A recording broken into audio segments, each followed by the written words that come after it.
hassle.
Or I feel like such a tiny baby bird, but tie all for being such a nice chat.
Ever since I started watching your stream, I've become more educated and have a cute girl emceeing.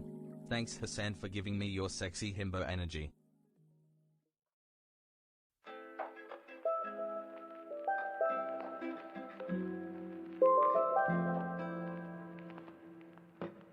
avoiding the brain rot hassle.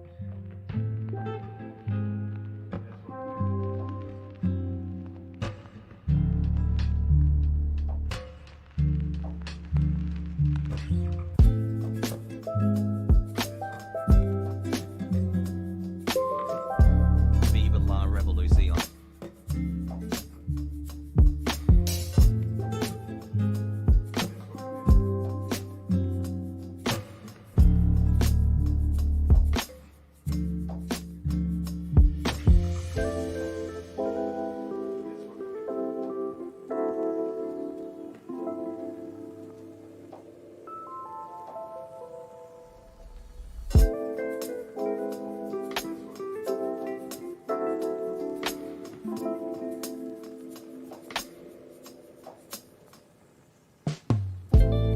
Tories are nonsense.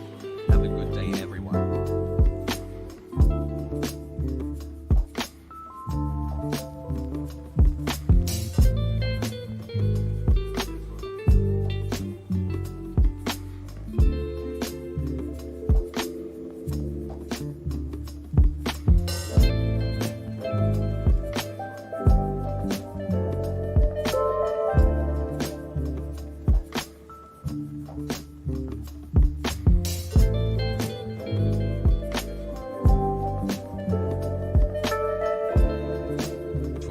Months has worked.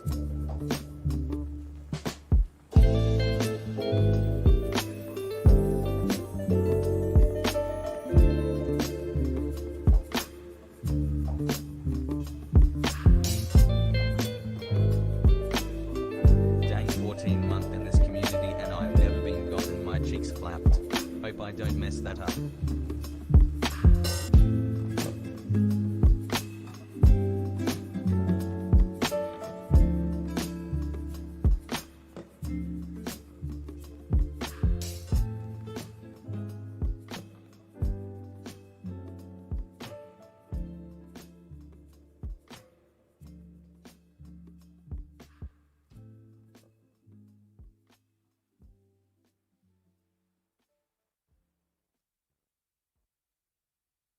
Pog 12 months with the himbo.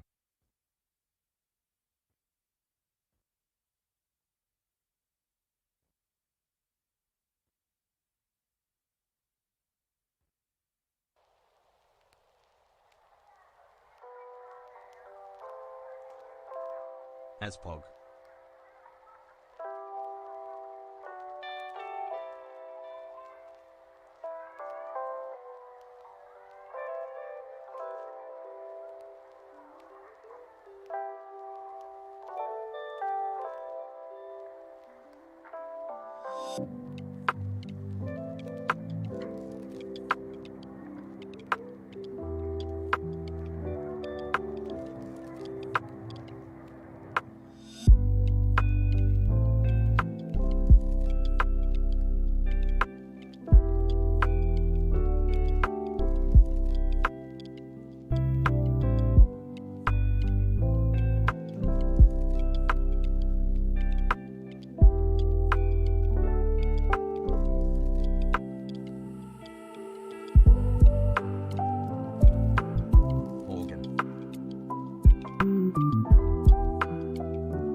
FUNDAY, FUNDAY, FUNDAY.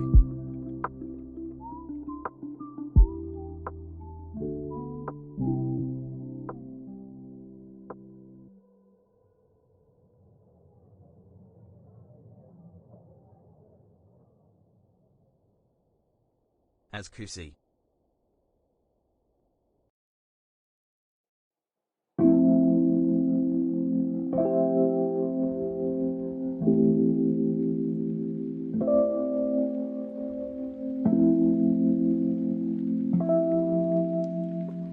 Rants, pray for me, chat.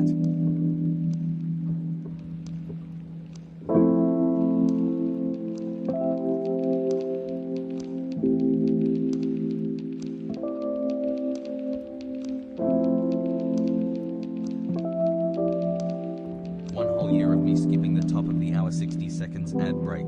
Keep it up, Hasan.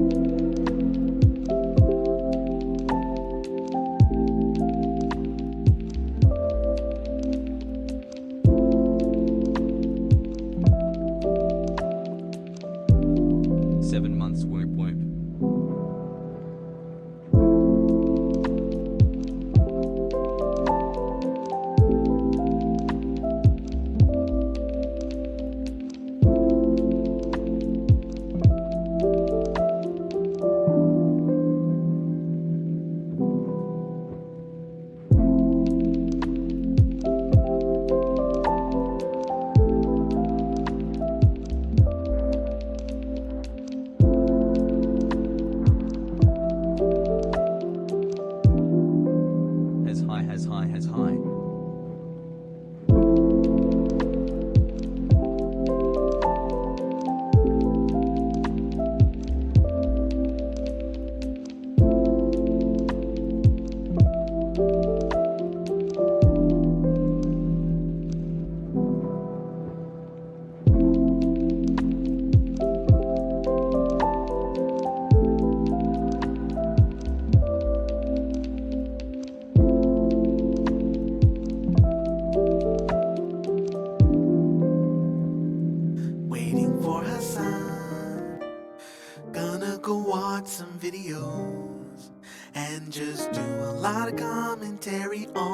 Dream, it's all a meme.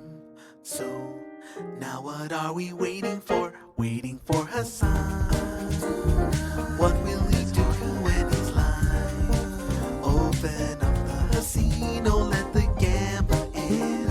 It's time to sit. I bet we're gonna be sitting here waiting for Hasan. I used to come here for politics. Now I watch him game and yell at great names all day. God, how long have I been sitting here waiting for Hasan? Waiting for Hasan. Waiting for Hasan. Waiting for Hasan.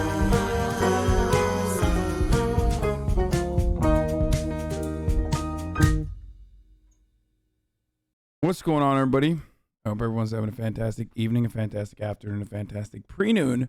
No matter where you are in the world, I'm Hasan Piker, and this is the HasanAbi broadcast coming to you live from sunny California, Los Angeles, folks. We are live and alive, and I hope all the boys, hope all the girls, hope all the NBs are having a fantastic one.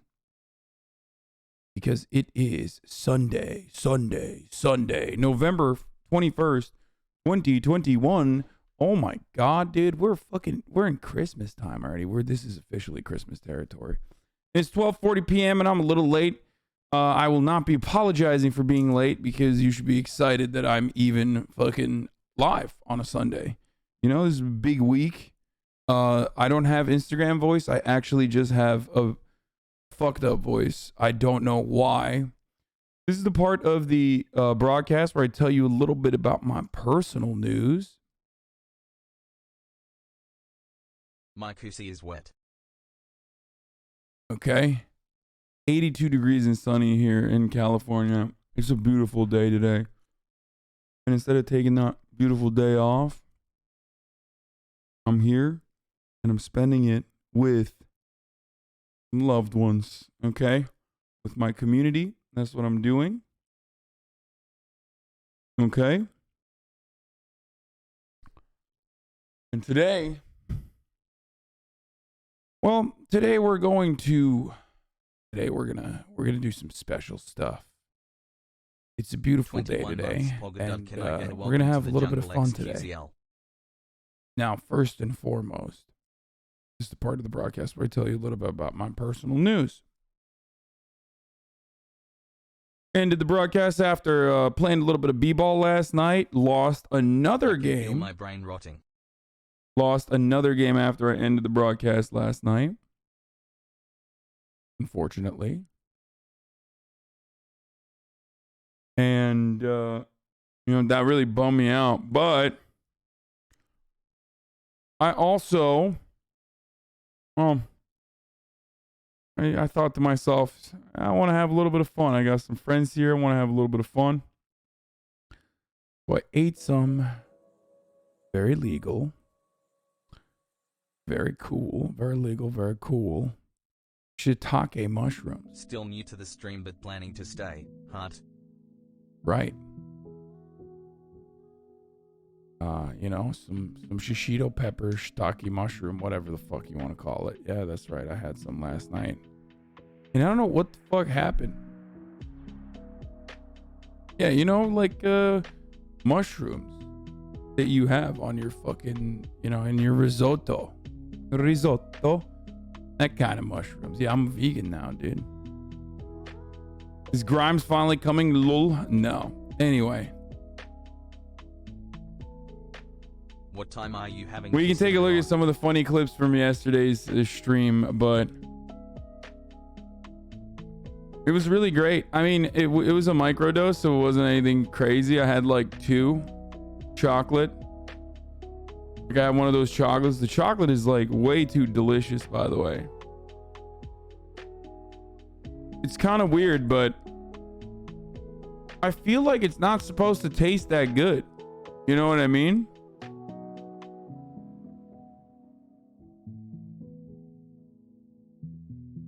Like, I've had shiitake mushrooms in the past, the legal shiitake mushrooms in the past, and they usually they taste so bad, it's like poisoning your tummy a little bit. The psilocybin, I mean, of course, allegedly, I'm talking about shiitake mushrooms that I ate, that it does not have psilocybin, but I read about psilocybin in a book somewhere. And you host the main show tomorrow? And it's literally poison, technically. That's what causes you to hallucinate and stuff like that. And now they've got it down to a fucking science. Like 2 years ago, if you wanted to get, if you wanted to read a book about like consuming mushrooms, okay, and in the book the main character was like, oh, I'm gonna have some mushrooms today. Thank you, like that main character would have to eat like a bunch of fucking caps. You know what I mean? And probably like put it in with like peanut butter, mix it up with some peanut butter or something so we can like actually eat it. Now it's like, here is our beautifully packaged. Now the character in the book that I'm talking about mushrooms, now in the book about mushrooms, the character can just like literally be like, oh yeah, I want some chocolate mushrooms, and they're like, here is like adequately dosed chocolate mushrooms.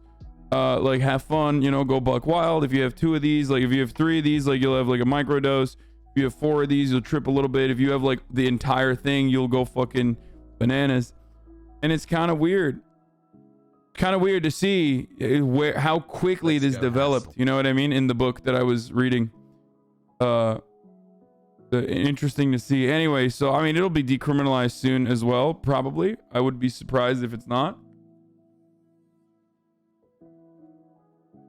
Yeah, in Dune, yeah. Spice. 9-month brain rot, let's go. So, but like I said, it has no business. Chocolate shrooms have no business tasting that good, is what the character said in the book that I read about the character eating mushrooms, where, it's a fictional work, so, whatever.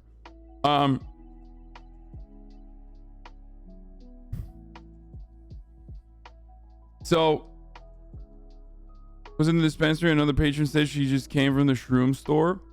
Hassle has high, hassle has high, hassle has high. So, it made me feel really stupid. This is the least plausibly deniable explanation. What do you mean? I have no plausible... Why would I need plausible deniability? I'm sorry, is this 1987 George Orwell, Animal Crossing, Animal Factory, Animal Crossing on the Nintendo Switch? Like, what do you mean? You're gonna arrest me for thought crimes because I read a book? Wow. Freaking libtards, dude. That's all you want to do. All you libtards want to do is arrest me for reading a fictional book where the main character is eating mushrooms that have psilocybin in them, and they make you trip. That's crazy. Typical, dude. Anyway, that's definitely not what I did last night, and I just read that in a book.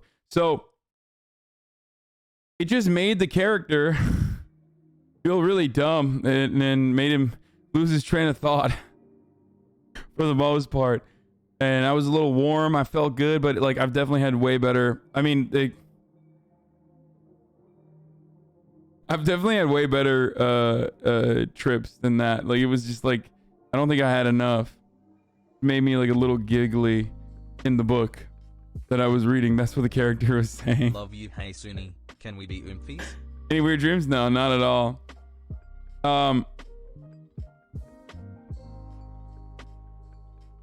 No, we went out. We went out to another club. We hung out with Will last night. That was fun. Hung out with Myth a little bit. That was fun. But yeah. Did it make you realize you're a sissy? What, a sissy? What is this, like 1993? Did it make you realize you're a sissy? Sissy. Anyway. It's like it's a decent way to, like, you know, have some extra fun, especially if you're not drinking. Because the top of the hour ad break. Because I'm not drinking and I'm not like I'm eating well. I'm gonna try to hit like 21 days of just not fucking up at all, like eating well, not fucking drinking, doing all that, and you know, it's a decent way to just like have some fun. Rooms helped me come out as trans because I saw myself as a beautiful woman in the mirror. Aw, that's awesome. But yeah,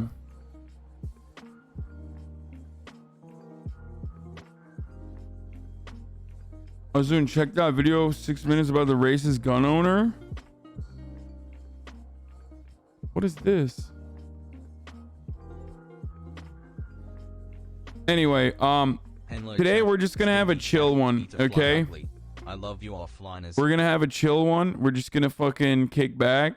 Later in the day, we're going to have some guests over, okay? I won't tell you who they are, but we have some fucking fun guests coming up, okay? But for the time being, for the duration, we're just going to be fucking chilling like villains. We have the rich person documentary that we were watching last night or yesterday. We have leftovers that just came out. We'll do a little bit of quick react to that. Personal news, that's it. That's just, this is part of the broadcast where I tell you about my personal news. I woke up this morning and I fucking worked out and I feel pretty good.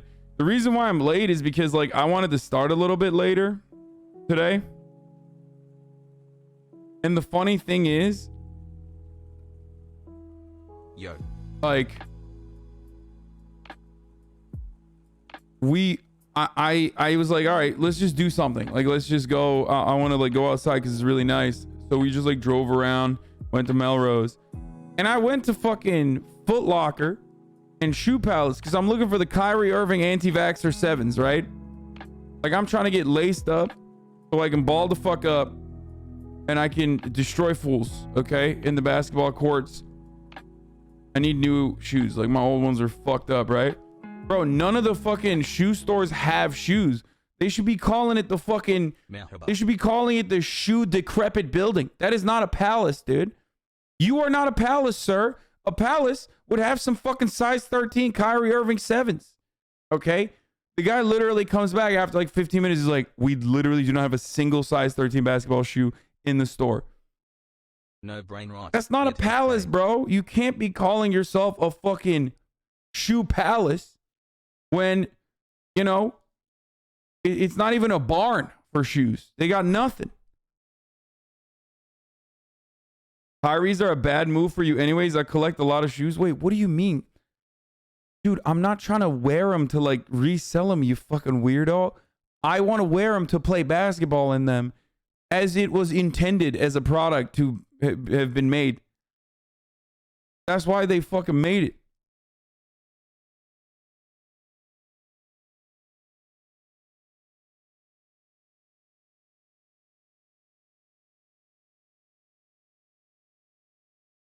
Yeah, the guy was basically like, listen, you know, everyone that plays basketball's got big ass feet. It's like everyone that fucking plays basketball has big ass feet, bro. So you just can't like. This guy says you're wrong. Everything must be an investment vehicle. Yeah, that's what I'm saying. It's like, I can't believe you bought that house. Like, you know, you could have bought a house so you could flip. I can't believe you bought those shoes. You could flip those shoes. It's like, dude, not everything has to be a fucking investment vehicle. Not everything has to be about a flip. You know what I'm saying? Sometimes you just buy shoes to wear them when you play basketball. Smiling face with hearts. Anyway. Existing but not generating passive income? What are you, a fucking loser? Yeah, exactly. Yeah, we got SNL. I think it's gonna suck ass though. There's no shot the SNL here is good. There's no shot the SNL here is good this week. We got that fucking rich kid show that we're gonna go back to. Obviously, we didn't finish that. Get LeBron's there for big boys. I couldn't even try him on. I'm sold. Oh, yeah, I know Himbo. Kyrie's are made for smaller players. That has nothing to do with reselling. They have minimal cushion. Okay, let me say something. To all the shoe heads in here, I personally think the Hyper Dunk was the greatest basketball shoe that's ever been created, okay? They were the greatest basketball shoe ever created. They made Hyper Dunks. I don't know when the fuck they made them originally. I forget what year it like originally came out, okay? But it was, when it did, it was the greatest basketball shoe that was ever created of all time. They were perfect. They were light. They didn't have like all the weird padding and weird cushioning. It was like around 2010. So then they fucking changed it because, of course, they can't like...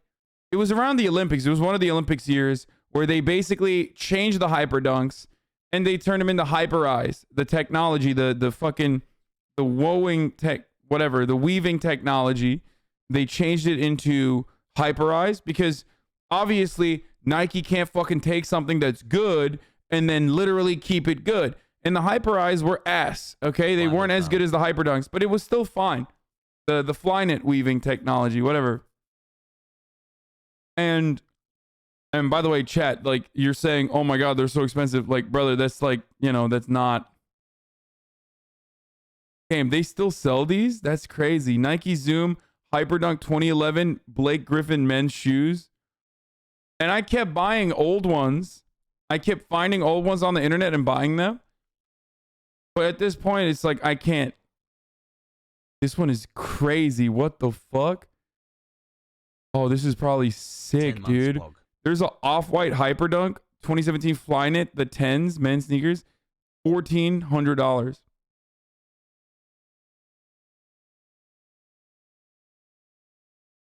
That's a lot of Virgils, bro. That's a lot of Virgils. It looks sick, though. Anyway, as a big dude, the LeBron 14s are the greatest basketball shoe I've ever played in. The cushion was crazy. Don't get the Kyries. They're stiff and minimal cushion. Nah, dude, this is way too ugly. I hate this. I'm sorry. I hate this, dude.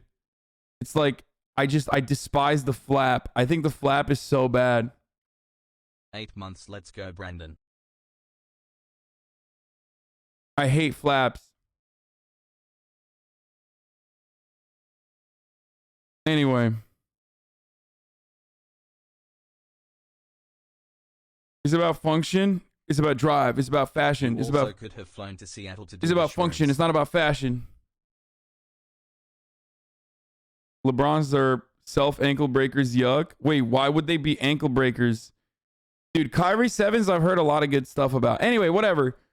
The point was I fucking went and I looked for these shoes and I could not... Love you, Hasan. Wait, Black Friday starts in 4 days?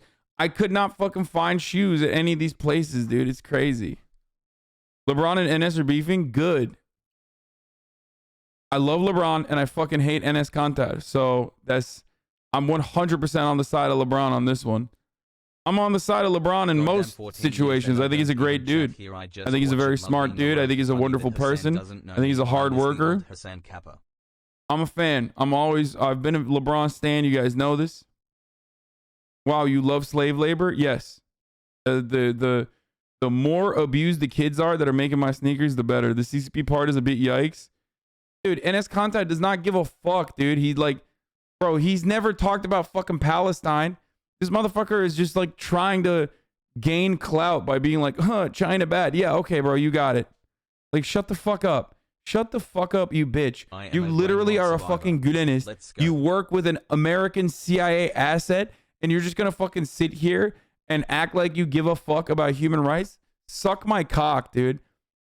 I despise Enes Kantar, dude. He fucking sucks. He's such a grifter piece of shit. Play better basketball instead of fucking crying about China or some shit, okay? Learn how to fucking play basketball, bitch.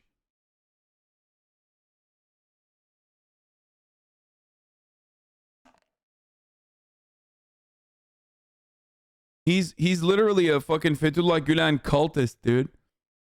Like, I despise Erdogan. I think he's a piece of shit. He's a dictator. I hope he fucking, you know, I hope he's no longer in charge in Turkey soon. Fingers crossed. Inshallah. But also at the same time, Fethullah Gülen is literally a CIA asset. Okay. Thank you for the content. I enjoy having you. He's straight up, and Enes Kantar is a Gülenist cultist. So fuck him.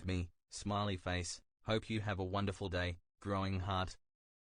They played each other on Wednesday. What are these ugly ass shoes he's wearing, dude? What the fuck is he doing? What is this, bro? What the fuck?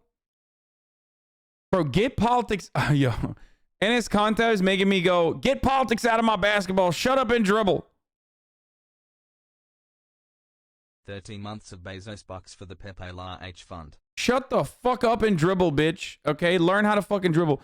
What is he wearing? Is he wearing Vans? Like, I don't understand. Like, I don't understand what kind of ugly ass bullshit. I would rather wear slave labor made shoes than whatever the fuck Ronald McDonald bullshit this is, dude. Okay? This is some fucking clown shit, dude. And if you can't ball the fuck up, you can't do this, okay? If you can't actually ball the fuck up, you can't make statement pieces in your fucking old ass like 1960s. Bro, the shoes he's wearing look so old that like black people were not allowed in the league back then when motherfuckers wore shoes like this, okay? You had like math teachers playing basketball with like fucking their ball sack fucking coming out of their shorts. You know what I mean? What is this? Are these Converse, which is also Nike? I don't know what brand this is. But even if you were going to fucking wear these, okay? Even if you were going to wear these, you have to ball the fuck up. You have to posterize LeBron. You have to put your nutsack on his fucking shoulders. If you can't do that, you can't fucking wear these shoes. You can't be getting traded every goddamn fucking season. I don't even know shit about basketball. I just don't like Enes Kantar, okay?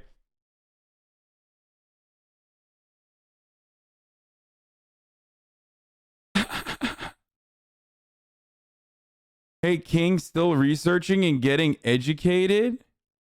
I am informed and educated on the situation. Silence. I love you, Hasan. Keep it up. Less than 3. Winnie the Pooh G giving anointing LeBron. Wait, did he put a bald spot there too? Because that's pretty funny. What the fuck? Okay, we're covering this, dude. Why are my fucking Sundays like sports days now? Why am I talking? I'm a sports guy now. Okay, fuck it. That's right, dude. Boys, I'm a fucking sports commentator. Sports are fucking back, dude, in a big way. Okay. We're sports guys now. This is a sports broadcast. Fuck it, dude. Daycare is open on a Sunday. Enes Kantar's awful shoes. Hassle. Watching the billionaire fail son documentary. Born rich. More fun reacts. Let's go, boys. Hassle. Then I have special guests coming later for ban appeals. Get in now. www.twitch.tv/Navi. Bro, every fucking Turkish. Why are the Turkish dudes that like actually? Why are the Turkish dudes that actually make it out to why are the Turkish dudes that make it out to fucking America just such clown asses, dude? You got like Dr. Oz, you got Enes Kantar, you got that fucking HasanAbi, dude. Just terrible, dude.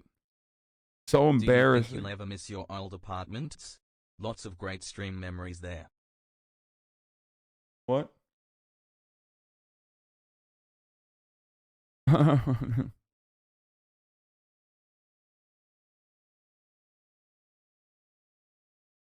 There's one way to end all forms of hate and ignorance: knowing each other and working together. As an observant Muslim, glad to see I have some influence and use it for good deeds.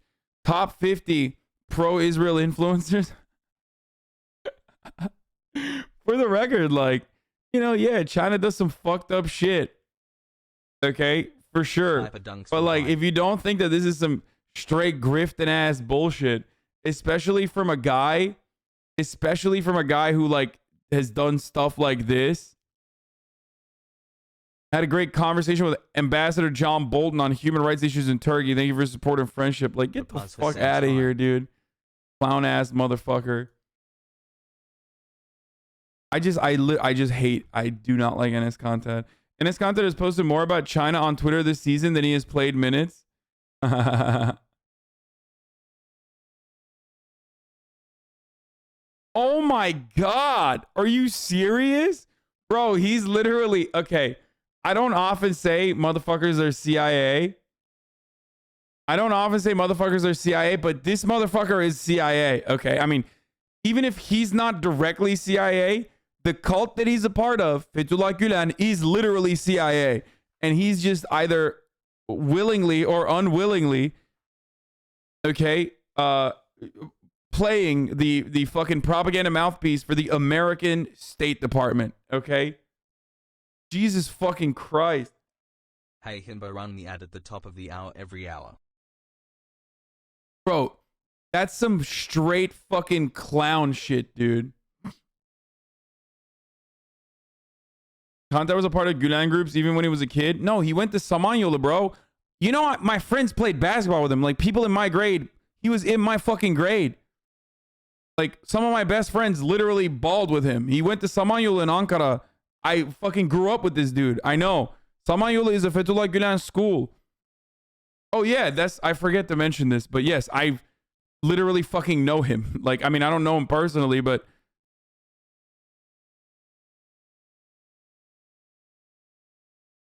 so he's yeah. Fethullah Gülen is a CIA asset, okay? He's a Turkish cult leader. Super religious. Him and Erdogan like literally come from the same fucking, basically come from like the same development, and then they fell apart. Okay, and then America wanted to install him as the puppet leader in Turkey, and it failed. And Samanyolu is both a TV channel now, but also a string of schools. And Fethullah Gülen literally has like schools all around the planet, like in Africa, in America. Actually, there's a lot of like Muslim schools, and these are çok bilmediğin şeyler hakkında konuşma, yanlış anlaşılıyor. Çok bilmediğim şeyler hakkında konuşmayayım.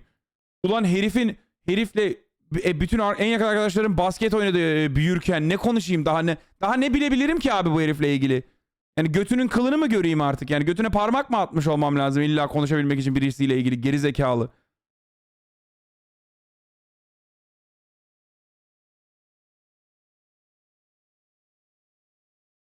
It's secular. My fucking dick, dude. Oh my God. I have so many I have actual like Fethullah Gülen fans in the chat. FETÖ'cüler. Happy to still be here. Anyway, Love you and Turkish the politics community is very loves them free. complicated. All I'm going to say is this. Okay? All I'm going to say is this. Fethullah Gülen is a cult leader. Okay? He's a religious cult leader. And you remember what the Wahhabist...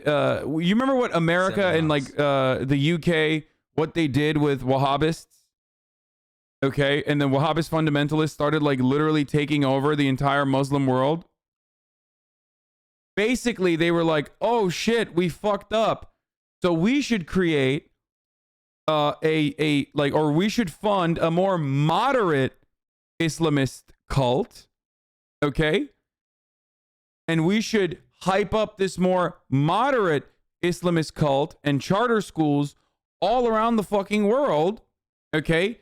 Built by Fethullah Gülen. So like if you go to Africa, if you especially go to like Somalia and shit, like people just straight up speak Turkish. Like they know how to fucking speak Turkish because they're going to Turkish charter schools, and it's basically a fucking cult.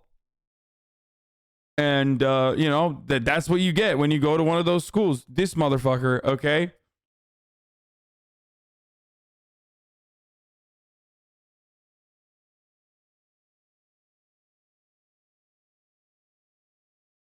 Fethullah Gülen? No. Fethullah Gülen. It's FETULLAHGULEN. Or your friends playing b-ball with them doesn't mean shit. We literally grew up. Like, we grew up and played in the same fucking leagues. What the fuck are you talking about? Also, what I'm talking about other than, like, me fucking playing basketball or my friends playing basketball with them is that, like, I know about the background of the cult. That's what the conversation is about. Not necessarily if I fucking fingered his asshole or not when I was growing up, you dumb bitch. How fucking stupid are you? Lol, you time out when you get mad? Hacım arkadaşım basket oynadı doesn't mean shit. Oh, this is... Oh, no. I time out when you're a fucking idiotic Fethullah Gülen supporter. Abi amma çok FETÖ'cü var lan burada. Bu ne? Hepsi Almancı bunların herhalde tahminim. Yani bunlar Türkiye'de bu kadar böyle konuşamazlar yani. All my love. Değil mi? Tahminim bu yani herhalde. Ya Amerika'daki Türkler ya da Almanya'daki Türkler böyle konuşuyorlar yani Fethullah Gülen'le ilgili herhalde. Isn't these the schools that invite you to the cult at elementary age by trying to get you to play PSP and drink soda and then boom, you're forced to pray? No, that guy was Turkish. Anyway. Kaçan piçler burada yoksa konuşamazlar, haklısın. There were 150 Gülen affiliated schools in the USA in 2016. That's not surprising. Anyway. But it's a really interesting place because it's a really interesting thing because like all the fucking Turks that watch me are super progressive, right? So they fucking hate Erdogan, but they hate Fethullah Gülen even more.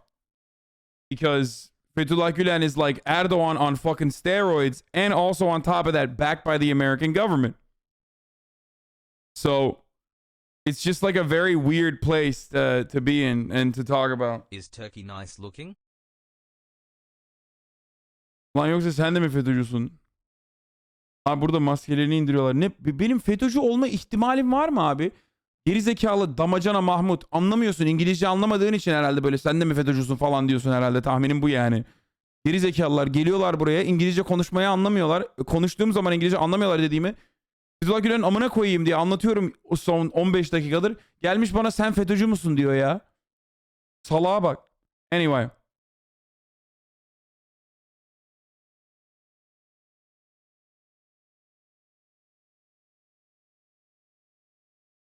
Anyway,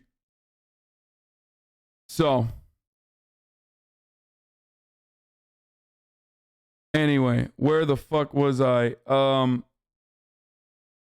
So yeah, this is like CIA Appa Andy over here. Okay, I got a fucking post. I forgot to post that the daycare's open as shit.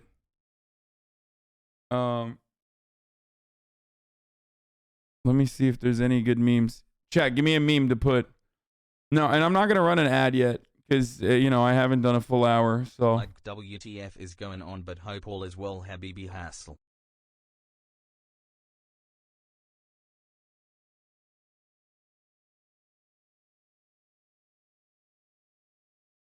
give me a meme to post, chatters. Give me a meme to post on the fucking Twitch Play thing. Bloodborne Bozo Pogo. How do we get here from looking at shoes? We got here from looking at shoes because... Okay. Because we were talking about shoes and then fucking we saw Gülen's, you know, poster boy, Enes Kantar, talking about ugly ass shoes. Anyway, here it is, boys. Here's the meme in this.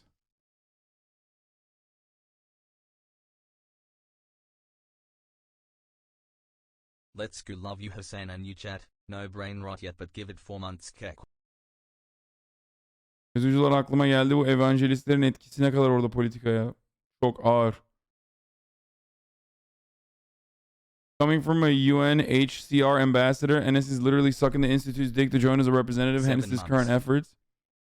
He'll probably get it. He'll probably get it, dude. He's literally... How do I describe it? But he is straight the fuck up. I mean, he is literally fucking a mouthpiece for a very clear CIA asset. Okay? And apparently he's dating a Rockefeller. Look at that. New lady in the NBA Center. Ariana Rockefeller, the great-great-granddaughter of oil mogul John D. Rockefeller, 28-year-old Portland Trail Blazers player, and a 38-year-old. What the fuck? Thank you for teaching me the ways of socialism. What happened to the ways of Allah, bro? Huh? I thought you were a fucking practicing Muslim and shit. What happened? I guess Fethullah Gülen, you know, doesn't care when you're dating a kuffar. You know, when you're dating a kuffar, as long as they're a fucking Rockefeller. What kind of haram shit is this, bro? Huh? Kafir. Amına koyayım. On 273 down the Rockefeller Street. What? İç güveysi gitmiş. Kek spin with me, chat. I'm just kidding. Muslims are allowed to marry non-Muslims.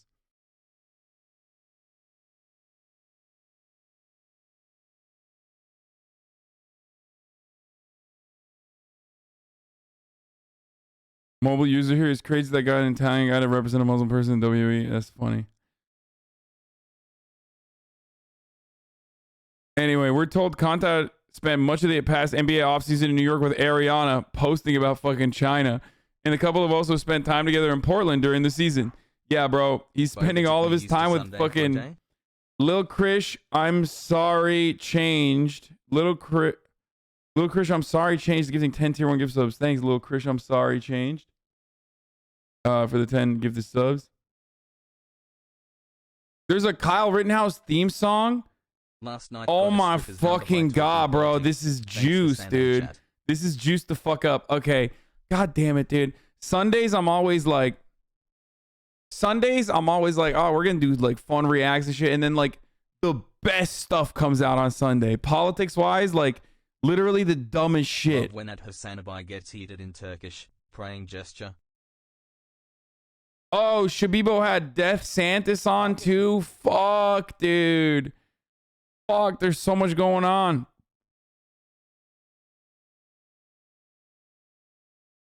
Because God is resting. Of advanced brain rot, Pogu. I do gardening for a Rockefeller granddaughter and she actually likes the environment. Yeah, dude. I'm sure she does.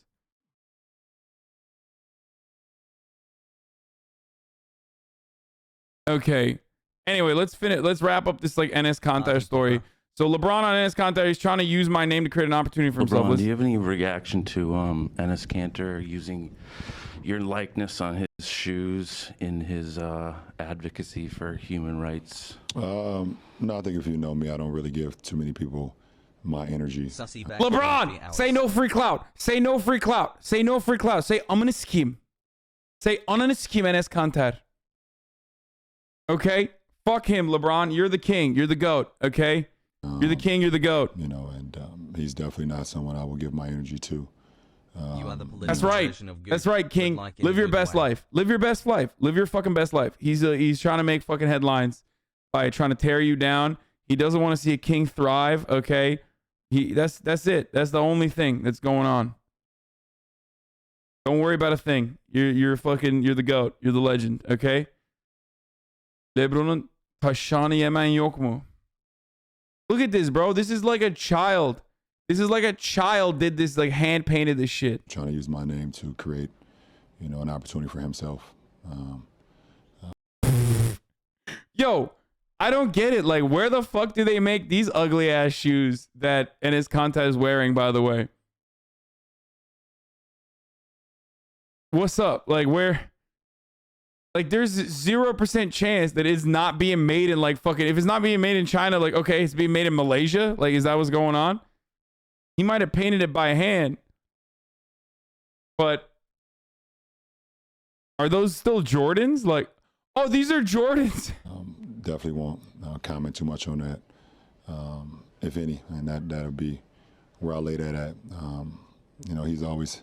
kind of have a word or two to say, in my direction. And as a man, if you got an issue with somebody, you really come up to him. He had his opportunity tonight. I seen him in the hallway. He walked right by me. So, What do you say? I see him in the hallway. What? If you got an issue with somebody, you really come up to him. He had his opportunity tonight. I seen him in the hallway. He walked right by me. So. Oh shit. Wouldn't say something to my face. Yeah, that's right. Because you're the GOAT, dude. Because you're the king. All right? Straight up. Who cares? Who cares what this fucking dildo has to say, dude? Fuck this guy. Disgrace the turkey, okay?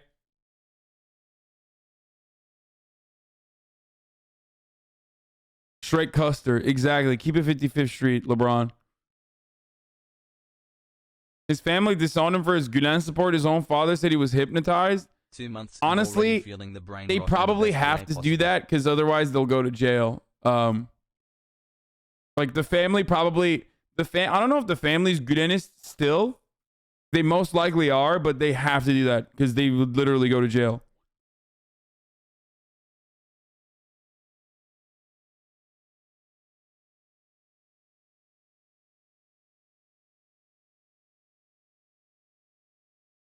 Yeah. Which is fucked up. Don't get me wrong. Dang, he has your old hairline. Yeah, dude, he looks like he has microcephaly. Hasan playing Ds1 for the first time and wants teen and I don't know what the fuck's going on, but Turkish soap operas are top fucking tier. Like Bennett on Fit is fire. My mom heavy on that.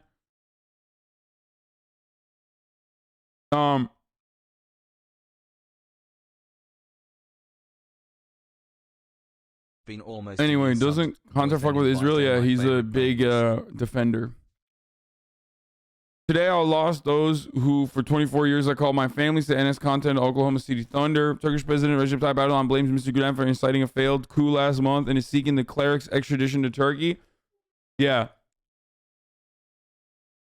So basically, Fethullah Gülen is a fucking cult leader. This is the guy, okay? He cries all the time. He's like a big crier. Don't make fun of him because it's toxic masculinity if you do. But like he's famous for crying and being like super mega religious. He's like the fucking pope for this like specific Islamist cult, right? And he is, of course, backed by the State Department. He's backed by the CIA.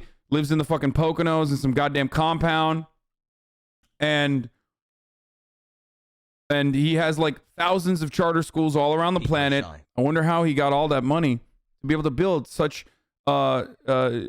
incredible charter schools all around the planet.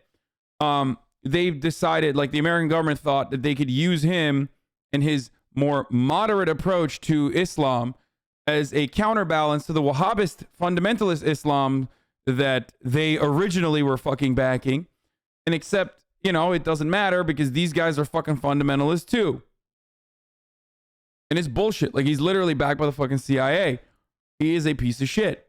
Erdogan and Fethullah Gülen come from the same fucking hassle. Basically come from the same like upbringing, okay? But they parted ways, and then America wanted to install him as the puppet. America wanted to install Fethullah Gülen as the puppet leader of Turkey. They helped, you know, put together a coup d'etat. It failed. A lot of people died a couple years back. I wrote an article about it on the Huffington Post, which is part of the reason why I can't really go back to Turkey anymore, because I was also very critical of Erdogan as well. So there's that. And you know, that's as high. So there's that too. So Erdogan's not a fan of, you know, I'm not a fan of Erdogan. Erdogan's not necessarily a fan of mine either, or as far as I know. Okay. So there's that going on as well. So I fucking despise Erdogan and I fucking despise Fethullah Gülen, because at least one of them is not like the American puppet functionally. So I'm just waiting for Erdogan's regime to end. So there's a hella Turkish private schools like this. They are all, you know, funded and facilitated and backed by the American State Department.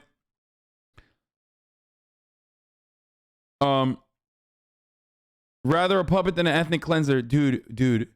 Hey, Kurds, stop sucking on the CIA's cock challenge. Impossible difficulty. I know, dude. I know. Like, I'm with you, okay? But like, if you think that like the American-backed like puppet leadership is gonna fucking allow something else to go on, or stop the Turkish government from like fucking murdering Kurdish people or something, you're out of your fucking mind, okay? Yeah. It's like, dude, why do you have goldfish memory, bro? Like, what? Every fucking 4 years, they're like, oh yeah, America's arming us. Sick. Rojava, we're gonna fucking build independent Kurdistan. And then like, what? Fucking 4 years later, they're like, oh no, they're leaving us again. So that Turkey could just fucking roll over. Why do you do this? Why? When will you? Okay, never mind. All right, we're not even gonna get into that. 17 months pogo. Yeah, dude, totally. Things would be so much better if fucking Fethullah Gülen was in charge. Anyway.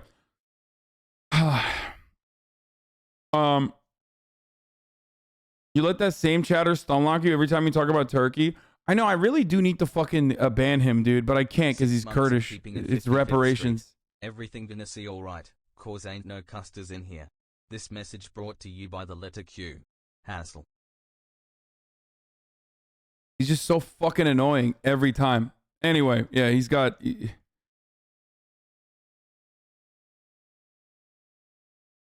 So...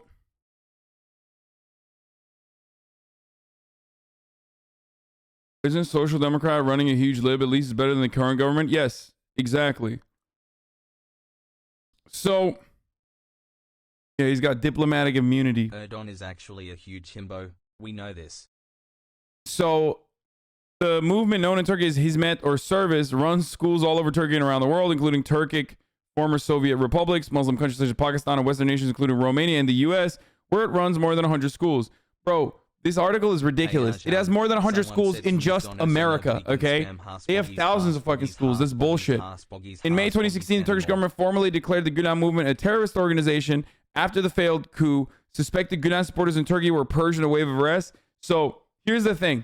Does Erdogan use everything as, like, any political enemy he wants to fucking make disappear or arrest? He calls them Gülenists? He absolutely does, okay? Absolutely. 100%, without a doubt. But did the Gülenists actually fucking do a coup d'etat backed by the United States? 100%. Straight the fuck up. Both of those things are true. Nice. Okay? So,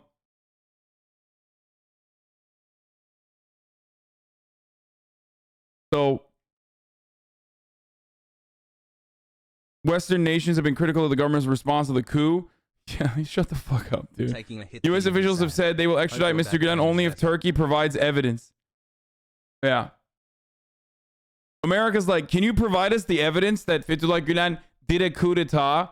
You know, that literally allowed fucking Gülenist, like, military members and cops, but specifically military members, to like fucking fly planes out of American bases in Turkey. Can you give us evidence that this guy and his like military members that were a part of his cult, how Can you give us evidence that he was somehow involved with this, please?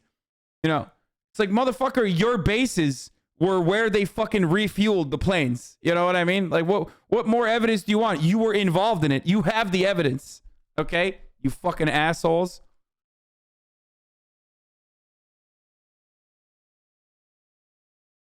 So anyway, Enes Kantar is like this guy's #1 poster boy. And it's not an accident that he's like constantly fucking siding with all the other Turkish NBA players. Hate Enes Kantar too. Yeah, because he sucks. I'm going to a family dinner with my QAnon brother-in-law. I'm going to say when you say this, you don't understand how strongly this Discord validates whatever Erdogan's done in the past 5 years. No, it doesn't. It straight up does not. Did you see the Israeli couple that got in trouble for taking pics of Erdogan's compound from the Jamlicha? I did not see that.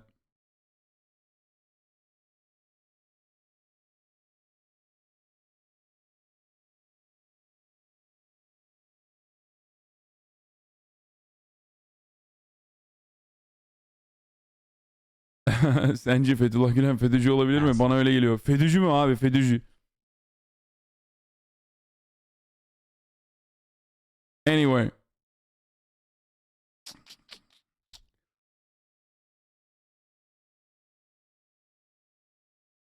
Wait, I was late. What happened? Would you go back to Turkey if you could? Yes, I would. 100%.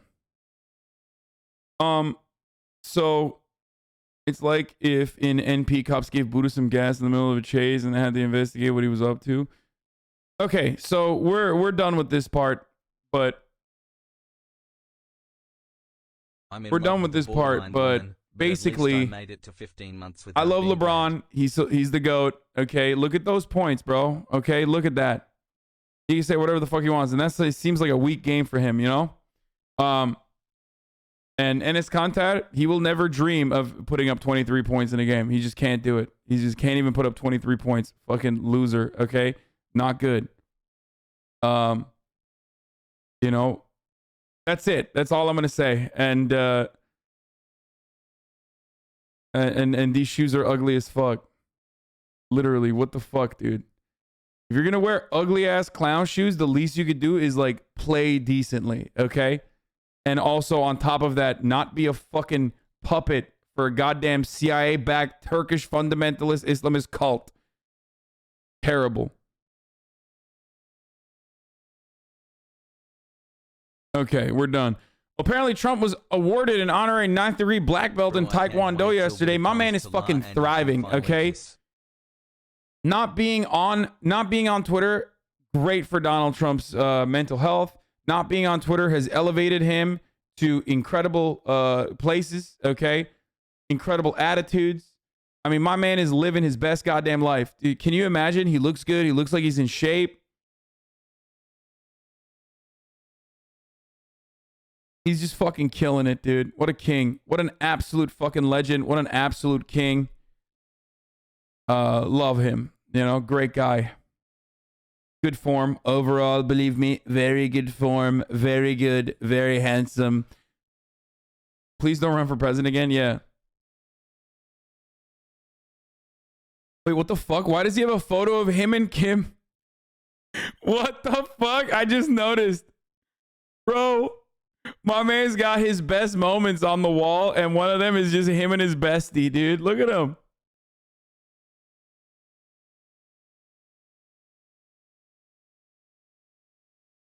You guys are just jealous. Oh, he's in shape. Yeah, a round shape. Yeah, good one, dude. Except, you know, you're fucking wrong, okay? He's just thick. His oomphy. Oh, yeah, I learned what oomphy means. That was... I just saw, like, all my gay mutuals fucking constantly writing oomphy, oomphy, oomphy on the timeline. And I had no fucking idea what it was. And I was too embarrassed to ask one of them. So I just fucking tweeted out, like, what the fuck is a oomphy? And now I know.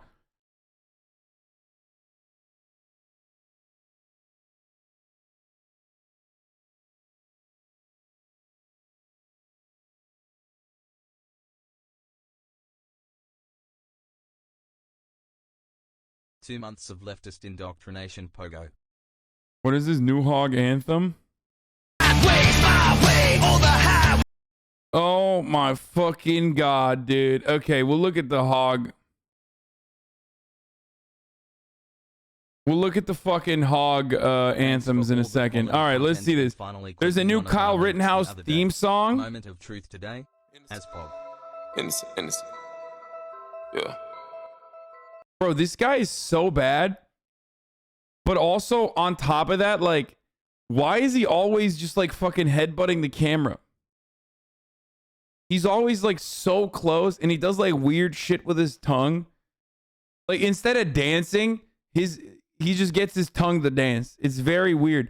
You guys remember? You remember the other song that he had, the Let's Go Brandon song that he had? The longer I look at this pic, the more they look like wax figures. Look who's in Englewood, Florida today. Michael Flynn just happens to live in Englewood. Probably a coincidence.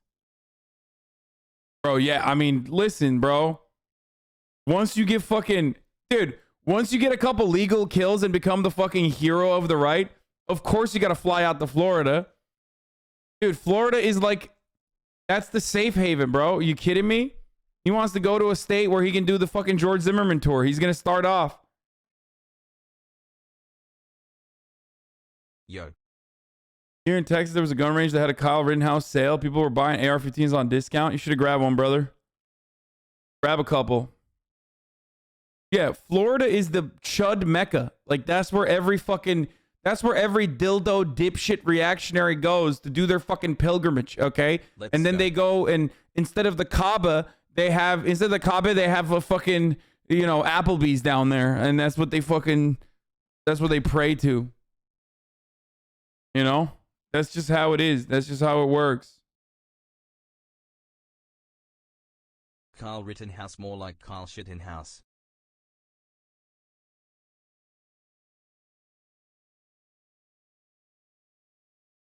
Fucking got him, dude. Have you been to Mecca? No, of course not.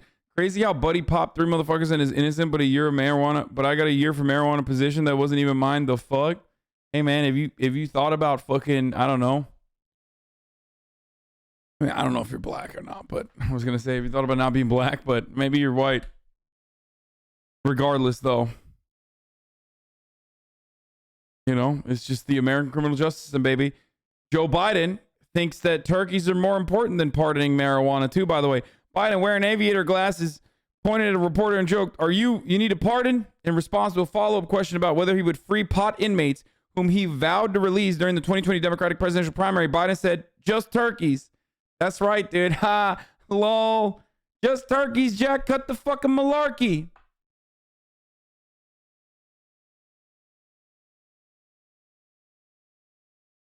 Open carry needs to be illegal, at least in urban and suburban environments. I agree.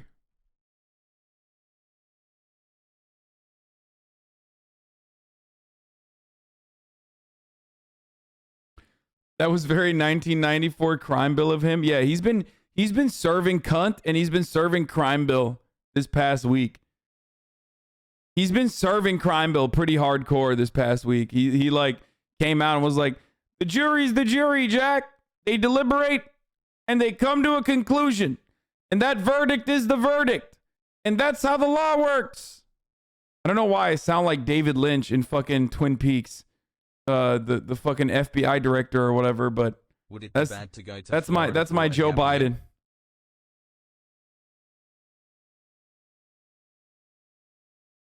Gordon Cole, yeah. Agent Cooper, I'm Gordon Cole. I can't hear too good. Pretty obvious Biden is waiting until closer to the midterms to legalize. Yes, Hunty. Serving crime bill, Hunty, cunty, T-sis, the slay. What the fuck are those words, dude? Anyway, I think it's really cool that politicians have realized they don't have to keep any of their campaign promises. I mean, welcome to America. They've known. They've been known. Okay. I think I might save Ron Death Santis for Monday. Let's watch this though. Yeah, don't get mad at self-defense trick. Don't get mad at self-defense trick. Pop the comments with the mag if they tripping. Bro, he said, don't get mad. Don't get mad. It's self-defense trick. Popping commies with the mag. You can't string those two sentences together if your ultimate conclusion is like, oh, we're just doing self-defense. Oh, we're just self-defensing commies, bro. Come on. Kyle Rittenhouse style.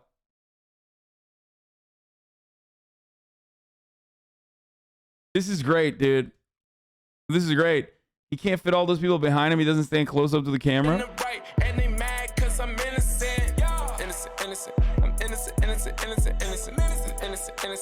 He always does this weird tongue thing, dude. It's like very weird. Yeah, he's just like, it's so weird, bro. Just like, why can't you like back away from the fucking camera a little bit? Like, you are way too close, dude. You are way too close to the camera. Like, I don't want to see your fucking cavities, okay? What the fuck is wrong with this dude? Conservative Travis Scott? Innocent. I'm innocent, innocent, innocent, innocent. I'm innocent, innocent. I'm innocent, innocent, innocent, innocent. Innocent, innocent. I'm innocent, innocent, innocent, innocent. They mad cause I'm innocent. My lawyer is popping, they dropping the incident. Commies, I had to get rid of them. Thought you could run up on me while you're losing, I'm killing you. Hey. Wait, commies, I had to get rid of them. But I'm, you know, yeah. Again, it seems like I was right that this whole like self-defense shtick was just you know, a way to get legal kills, and that you know, it's more so about killing communists. I'm just saying, it just every day that goes by, it feels more and more like maybe I was right and maybe he wasn't there to defend private property. Is he wearing a censored no fucks given hat? Yeah, he is. BLM sensitive, why y'all mad? Just look at the facts instead of the race, bro. So many people are hating on Kyle, they hating on me, it's disgraceful. They calling me racist, they calling me coon, they wonder why I am an a-hole. Mr. Drake sneak dissing me instead of focusing on these fakos. Mr. Drake dissing me instead of focusing on... Wait, what? Mr. Drake? This guy... Oh, he's schizo. Bro, come on, dude. Just get back... Listen, everybody goes through stuff. You know, I know mental health is really hard, but like, he's literally doing the thing that like a bunch of people do in my DMs where they think I'm like directly talking to them, and they just like send fucking just paragraphs about how like, you know, how they think, because they think like we're like, we know each other or something. And he's doing that with Drake, I think. Focusing on these fakos. But back to Kyle in this case though. CNN gon' talk race just because he white with a Draco. He's innocent, innocent. Liberal tears, they feeling the can again. Commies, they looking so stupid, they trapped on the island, they looking like Gilligan. Kyle just hopped off the court. Hopped in the porch. Shout out to the judge for making a call and putting in work. And F Biden with the ugly post, I know you super salty. And the left scared of this red wave, no blue tsunami. I don't see color, I just see justice, we all brothers, but dude, what the fuck? Why is he reading from his phone? And also on top of, dude, I have so many questions, dude.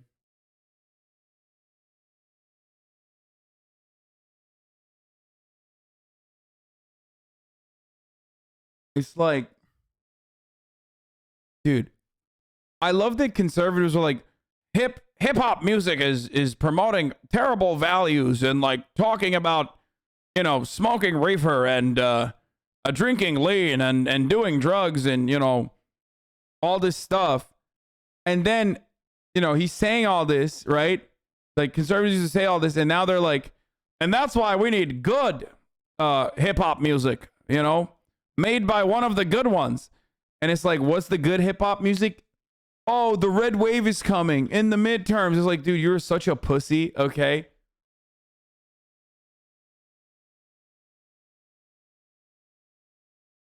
watch everybody say if Kyle was black, he would be a dead motherfucker. Damn. Don't get mad at self-defense trick. Don't get mad at self-defense trick. Poppin' comments with the mag if they trippin'. I'm in the right and they mad cause I'm innocent. Innocent. I'm innocent. I'm innocent. I don't know how to describe it, but like something about him angers me so much. Like the faces that he makes where he's just like, I'm really popping off. Like he just feels so like he's so full of himself. You know what I mean? And it just makes me so angry. Like he's just like, yeah, I'm such a fucking, I'm killing it right now. He's doing like the TikTok face. You know what I mean? Like I'm really feeling myself right now, dude. I'm fucking ripped a bar on this, dude. This bar fucking flames. Have the same feeling about you, dude. I have crippling insecurities. Okay.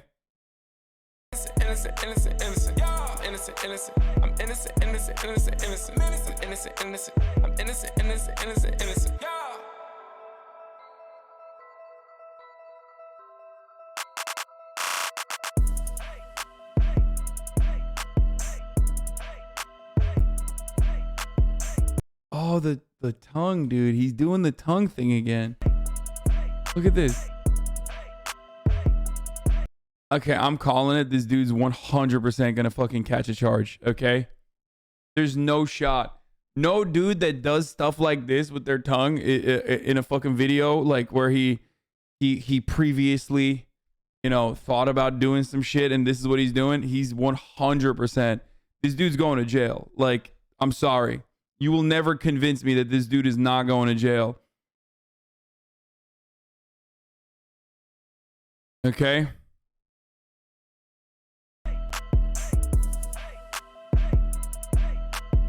Oh, why does he keep doing it? This is literally him, the average poll poster. I'm a National Socialist. What you guys call a Nazi. I'm a believer of it. The unlikely Nazi spoke outside his family's Bronx home after being suspended for wearing a swastika while driving a New York City cab. Not just once, but multiple times. Photos sent to the Anti-Defamation League and to the Taxi and Limousine Commission sparked an investigation. 26-year-old Gabriel Diaz tells me he knew the symbol would offend some people, but denies being anti-Semitic. I don't hate Jews. I'm critical of them, but I don't hate them. That doesn't mean that I'm anti-Semitic. We gotta find this whole thing, bro. You wore a Nazi armband. That doesn't make me a hater. Whoever said you had to be white to be a National Socialist, you don't have to be white. It could be anybody. You know 6 million Jews were killed. I have no comment on that. Okay, we gotta watch this, dude.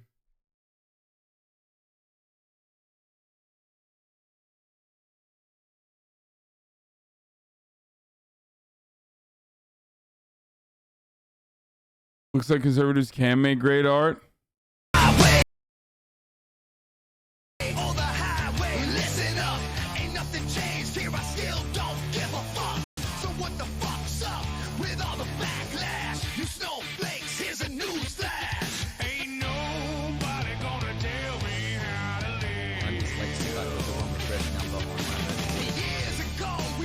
Bro, there's more old people than a fucking David Lynch movie, dude. What the fuck? Could he not find, like, dude, everyone here is like 65 and on their third marriage, dude. What the fuck? Obviously, you guys know this already. The more you are victim to a divorce court, the more powerful you become in the reactionary circles. And this is literally like triple the divorce court, quadruple the divorce court. Like their power from family court is quintupled at this point.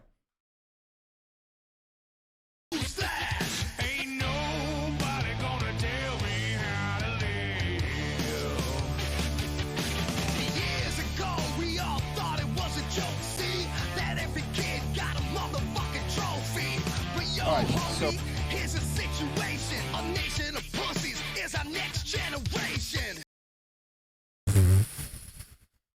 Bro, they still play that one girl that fucking cried. What was it during, like, was this during the inauguration? What the fuck was that?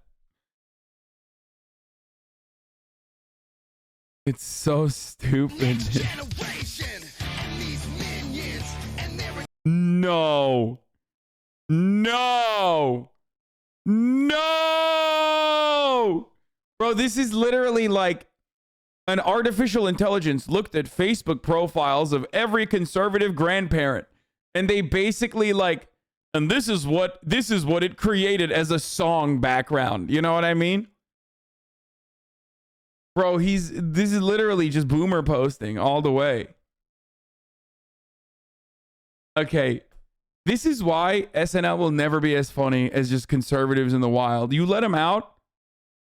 You let conservatives out, dude. This is what they do. And this is so much better, dude. This is so much better than anything SNL could ever do, okay?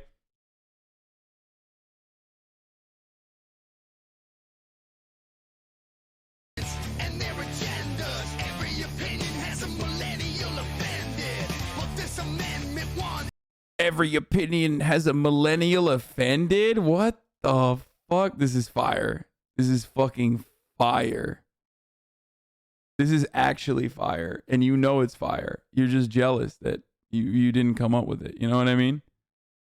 It rings true, and if you don't dissent, bitch, the C number 2. Ain't nothing new, right? Church, wrong pew. Get a clue, accrue your fake news and views. It all get the bottom of my motherfucking shoe. I'm the last of a few, still screaming, fuck you. Get the bottom of Dude, he's so brave, dude. I'm so glad we got brave homies. I'm so triggered. I'm so fucking triggered right now, dude. He doesn't even realize that Gen Z are the new young generation. Yeah, it's like, this is awesome. Oh, he's got fucking, bro, he's got the fucking fuck you. He's got the under his shoe, dude. Like, bro, don't fucking throw out your bag doing that, okay? Kid Rock. First of all, he has to change his name, you know what I mean? Like, even Lil Bow Wow is no longer Lil Bow Wow. Like, why is he still Kid Rock? Bro, you're literally Granddaddy Rock now. 8 months. Can't wait. What is this fucking Kid? You're just Rock. Castle. Okay? You're just Stone. You can't just keep calling yourself fucking Kid Rock when you're like 700 years old, dude. What the fuck?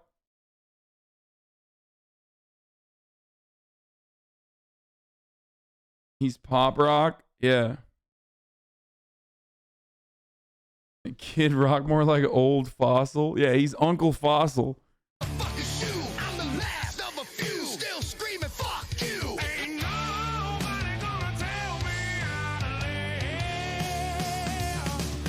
Ain't nobody gonna tell me how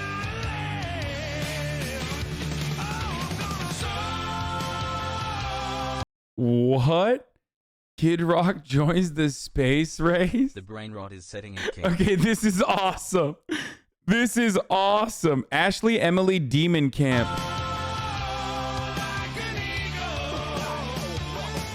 Wait, why is he shooting? Why is he shooting down at people? What the fuck? Oh my god, this is awesome, dude. He's just self-defensing some commies, you know what I mean?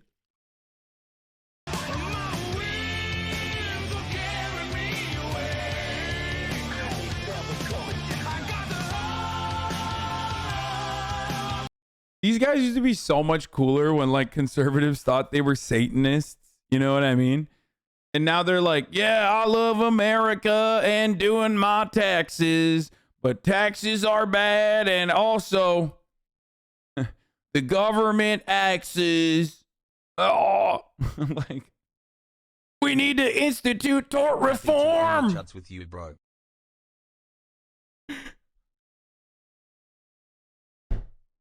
What the fuck? Oh, Jesus Christ, dude. Conservatism actually fucking destroys art completely.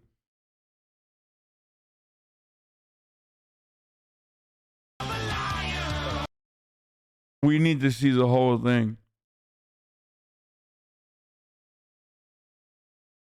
Didn't Dan Rather do an interview with Old Kid? 12 months is pretty sick. Kid Rock looking like Michael Pillow. The image that TMZ used for this post by Kid Rock's song being upset could also be used atop a post headline. First, look at Stacy Keach in Tim Burton's upcoming Mike Lindell biopic. That's... He does look like Michael Pillow.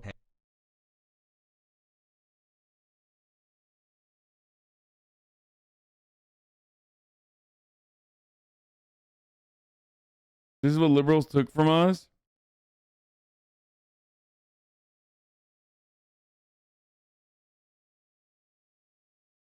Yo, not fucking millennials. Fuck you. I'm a badass whether you respect me or not. Love.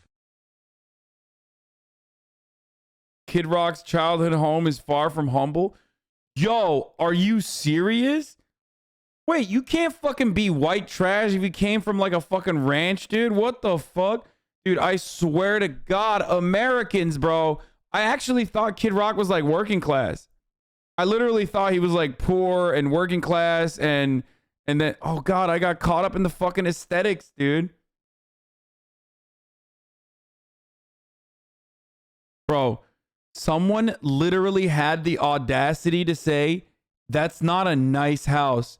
Motherfucker, he literally has a ranch with a tennis court in the back. Are you kidding me?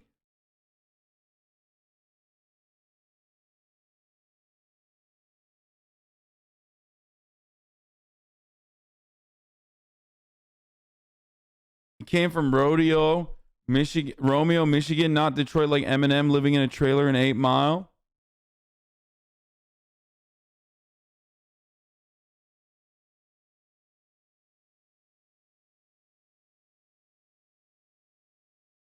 I'm not shitting you. Mike Linnell came into the food place I work at, and let's just say his food was made very special. Nice.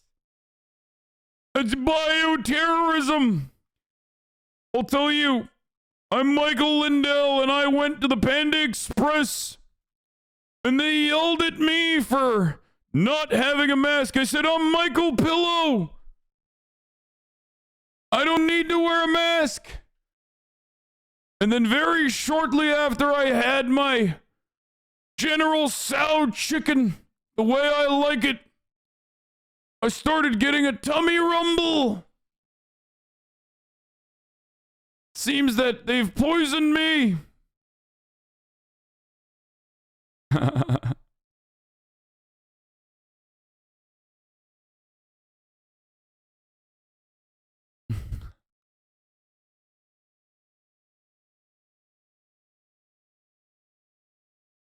They coomed in the coconut scrimp.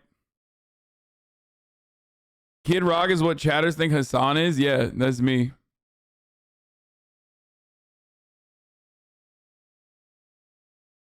What?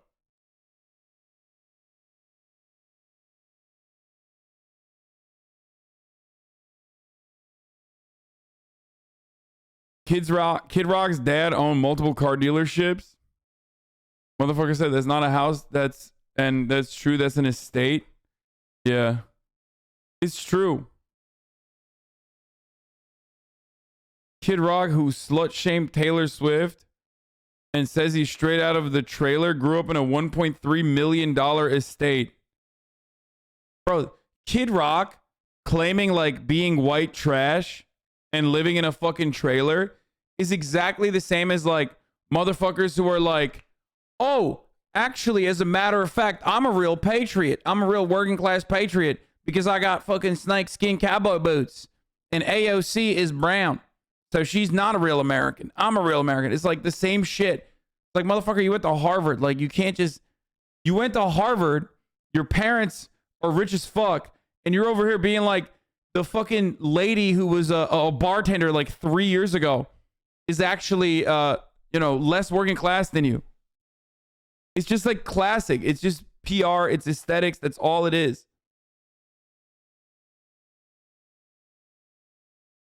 Yeah, but race equals working class. Exactly. Classic. Exactly. That's all it is.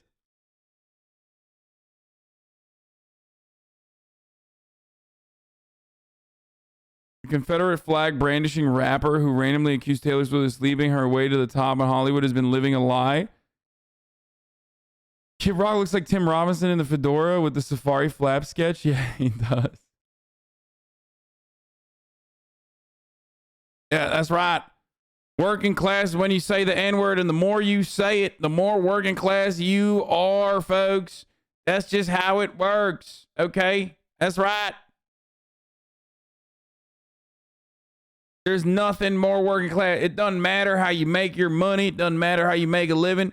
It's about how hard you go for saying, how hard you defend saying the N-word.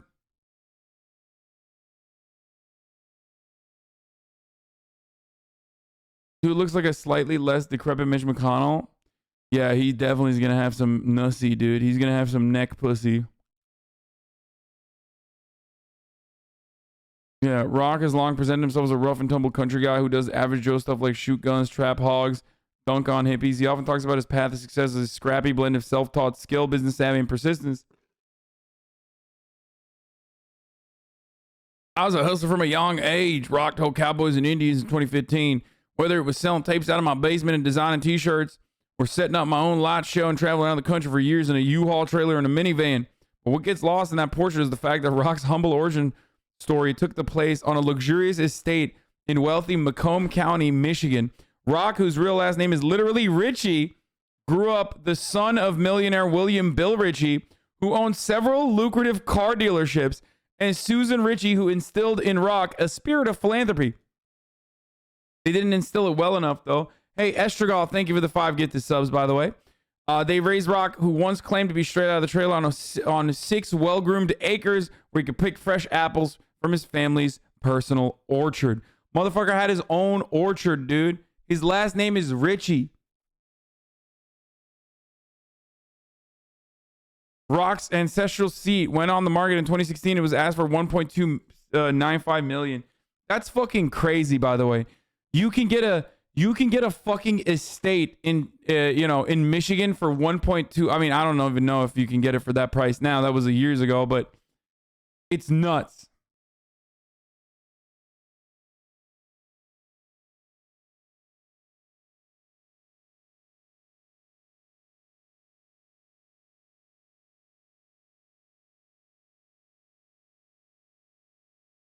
The basement he was selling tapes out of? Yeah. I was living in my improvised basement selling tapes. This is what it looked like.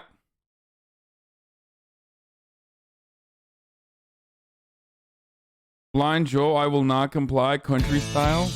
I will not comply. Quit trying to take me to. What the fuck? Is he wearing his Lexus car keys on his fucking belt? This is your son's future? I will disown that motherfucker, dude. Are you kidding me? Are you fucking kidding me, dude? No shot.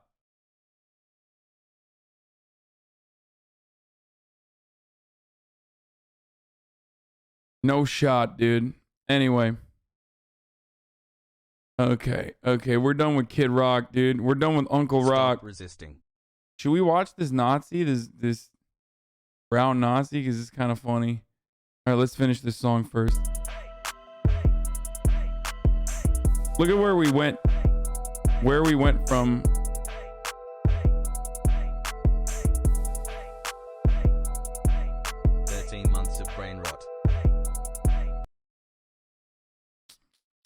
Okay, let's watch this Nazi. Nazi cab driver defends wearing swastika armband. You said, what do you think about wearing that? You know, did you mean to offend anybody? I didn't mean to offend anybody. I'm just expressing my First Amendment, freedom of expression. You know, if other people have the right to wear what they want to wear, then why not a National Socialist? Well, you know what that means, right? I know what it means. It is a symbol of National Socialism. The media portrays it as hate, but not to us. Not to us. What do you mean us, motherfucker? What the fuck? Bro, like, you can't be one of the good ones when it comes to National Socialism, okay? Like,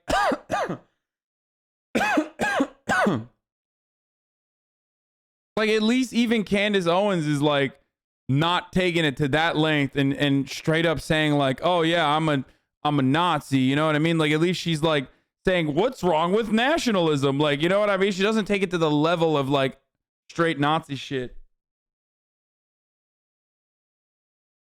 Like they're gonna murder you, dude. Who is us? The media. Who is us? So you say us. The media. No, you. Us, believers of the ideology, National Socialism. We don't call it Nazi. That's what you guys call it, Nazi. We call it National Socialism.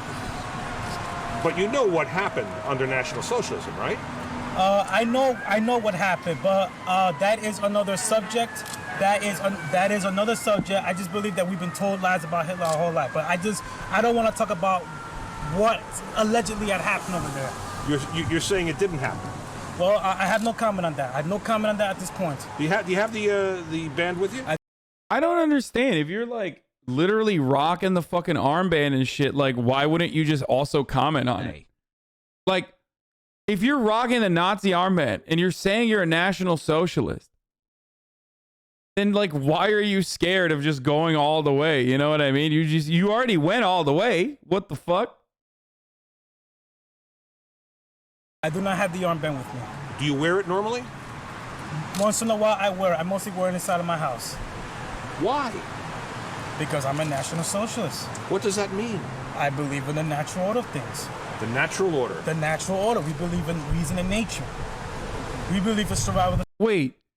Survival of the fittest, dog. They think you're not a part of that order, though. Like, you're dead, okay? You're fucking being murdered, and then your parts are being sold off as like meat for dogs or some shit. You know what I mean? You're not...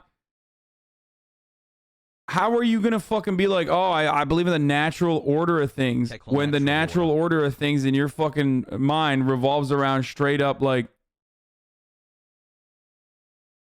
Nazis believe in the natural order of things being like you being inferior. The fittest. We believe in all that other stuff. You know, real National Socialists wouldn't have cared for you at all. I don't understand that question. I don't know what you mean by that. You mean, I mean they believed in Aryan supremacy. They believed in they exterminated people they didn't like. Well, they believe in their race. You see, National Socialism doesn't teach you to have hatred against others. It teaches you to have a love for your race, not against others. Whoever said you have to be white to be a National Socialist, you don't have to be white. It could have. Hitler said that. That's Hitler was the one who said that, and every other Nazi. They did say that. They literally not only said that, but then murdered people that were not white. So that's how did you skip that chapter when you were learning so much at 4chan University? I don't understand. Very strange. What happened? Like how can you fucking read material about Nazism and not see like the main issue there? Okay, like the thing that they care about the most, because the thing that they care about the most is not socialism. They weren't like fucking socialists. They were just like, they killed a lot of socialists as a matter of fact. So I don't get it. How do you fucking not recognize the main point, dude? That's weird. It could be anybody. You know 6 million Jews were killed. I have no comment on that right now. I have no comment. I do not want to comment on that. That is another subject. That's another subject. I do not want to comment. You were wearing that. I have no comment on that at this time. You know, at a later time, I might have a comment on that. You know, will come back to me, you know, check in. Like, he's doing a press conference after the fucking game, you know, the big game. Okay, bro. Can't wait to see. Can't wait to further comments on this, dude. I am very excited. Please.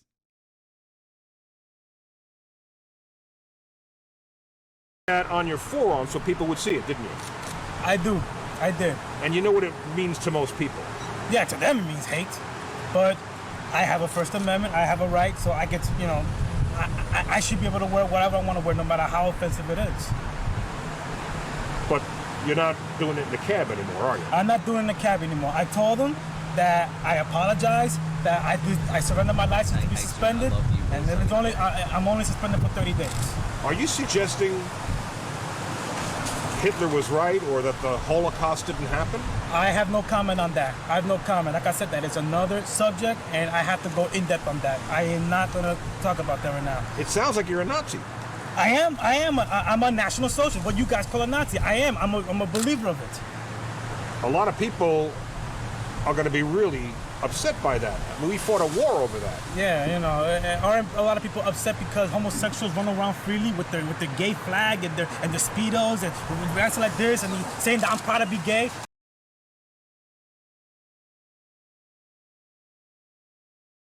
Why is it that every fucking debate lord? Why is it that every fucking debate lord is just so bad at debating? Like, why? They're just so fucking bad. Like, it's always like the same shit. They have the exact same fucking talking points. And it's so silly. It's like, well, people get mad at gay people existing. It's like, yeah, I know Nazis get mad at that, and like bigoted people. It's just not like, you know, you can't equate homosexuality to, you know, a murderous ideology that revolves around ethnic cleansing. Oh, they say his son's mentally ill. I mean, yeah, we kind of got that. Why can I say that I'm trying to be a Nazi? Well, you guys. Wait. Comments on this are turned off. Comments on this video are supporting him. Well, they're turned off.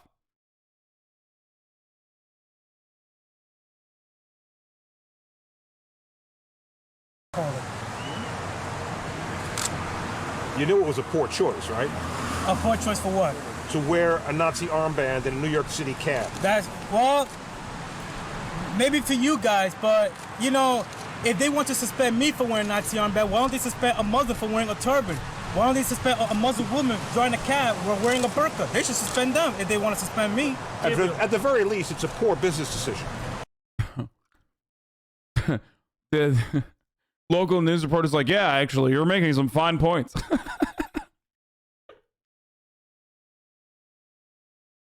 My dude thinks like, you know, wearing a turban is the same as wearing a fucking, again, murderous ideology that would fucking kill him.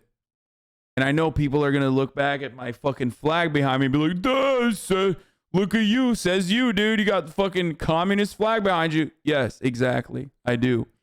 It's not the same. You think it's the same. You're no different than this fucking Nazi when you say it is the same. Yeah, because I'm not supposed to be mixed business with pleasure. But like I said, if I'm not supposed to make business with pleasure, then a Muslim not supposed to wear his turban while driving. That's a religious thing. Well, if it's a religious statement, then it's a political ideology. I'm entitled to it. What do you believe in? Do you not believe in democracy? I believe in top of the hour ad breaks, okay, that come 9 minutes after the hour because we have forgotten to run the ad. The first of the day, as a matter of fact. That's what I believe in. But I also believe in avoiding those ads. Now, some of you know how to avoid them. Some of you don't, so I'll explain it as I always do. You can avoid those ads by subscribing, whether for $5 or subscribing for free if you don't have $5 with a Twitch Prime. I also believe in getting lucky and getting a gift every now and then, but that is unlikely, so Twitch Prime is probably a better option for you. I believe in serving the 1 minute ad break now.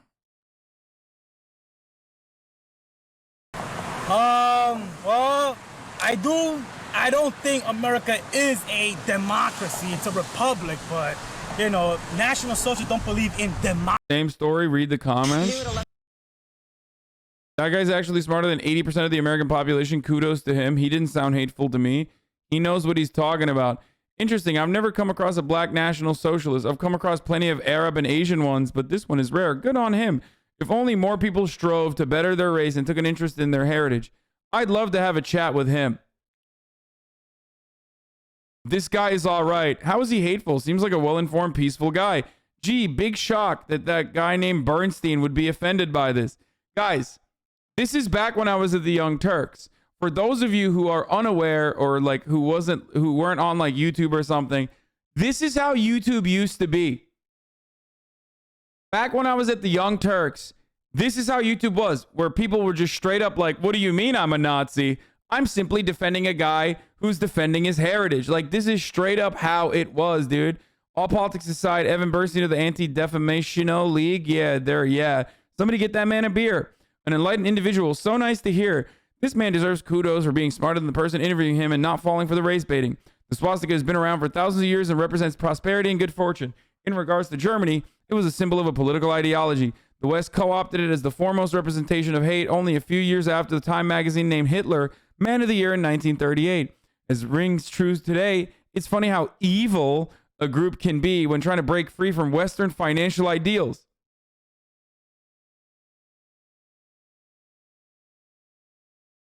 To the people who do not understand and are saying, like, what do you mean? Like, he literally admitted to being a Nazi. Yes, these guys are Nazis. Back in 2014, 2015, 2017, whatever the fuck, this was how the internet looked like. Okay? This was what it was. Every single person. There's people in this chat that would have commented shit like this that have finally, luckily, moved beyond believing in the dumbass, like, idiotic 4chan shit. Okay? There are even people in this community that used to be like this. Okay? Luckily, they're no longer like this. But just remember that there are hella fucking people. This was how it was. This is what I grew up in. This was the environment that I made content in. Which is why I've been getting fucking death threats for the past 10 years. Which is why it's also hilarious whenever motherfuckers are like, Hasan, you're such a grifter. Okay? It's like, yeah, thanks, man. Nice. That's why I was like fucking doing this. I was in the internet as a fucking leftist when everyone was a Nazi. Give the guy some respect. The media clown tried to make him look like an ignorant fool, but at the end of the day, they look like an ignorant fool who's holding the man holding the mic.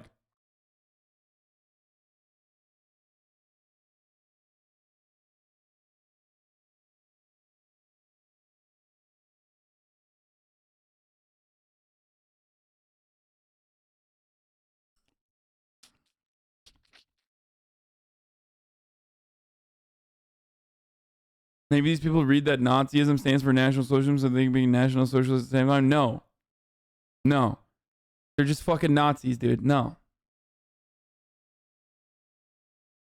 Hateful Cabby, please show me where he was being hateful in this video.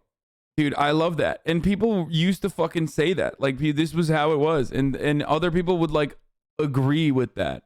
Literally every single comment was supportive of the Nazi. Democracy. You know, we don't know. They believe in a natural, natural order, natural hierarchical order. If you think the flag behind you is better than the Nazi flag, please read about Magadan, Finnish War, Katyn, Starobielsk, and Charkov, among other USSR crimes. Also, Stalin helped Hitler in 1933. Yeah, that's really fun that you say that, except, Stalin also did more than the fucking United States did in defeating Hitler, so suck my dick. Also, this flag doesn't exclusively represent Stalin, so, get fucked. Unfortunately, though, for you fucking Nazi fascist loving piece of shit, the swastika exclusively and only represents Hitler. And just like the Confederate flag exclusively and only represents slave owners. That's what happens when you fucking lose, okay? That's what happens when you lose and get fucked and get owned into oblivion, and your hateful ideology and your flag is basically fucking, rubber stamped as some of the worst imagery and associated with the worst crimes that you committed. Luckily, you couldn't commit more of those crimes because Stalin owned your fucking ass. It's just the truth. Stalin, not my favorite, okay? Not great. Horrible overall. Doesn't matter, though. He did fucking absolutely ripperoni the Nazis. So there is that. Order. A natural order. A natural order. Hierarchy. Also, what did the relationship between fascists and the U.S. look like after World War II? What did the relationship between the U.S. and the fascists look like pre-World War II? It's not like fucking the United States wasn't also doing their own version of appeasement, bruv. Okay?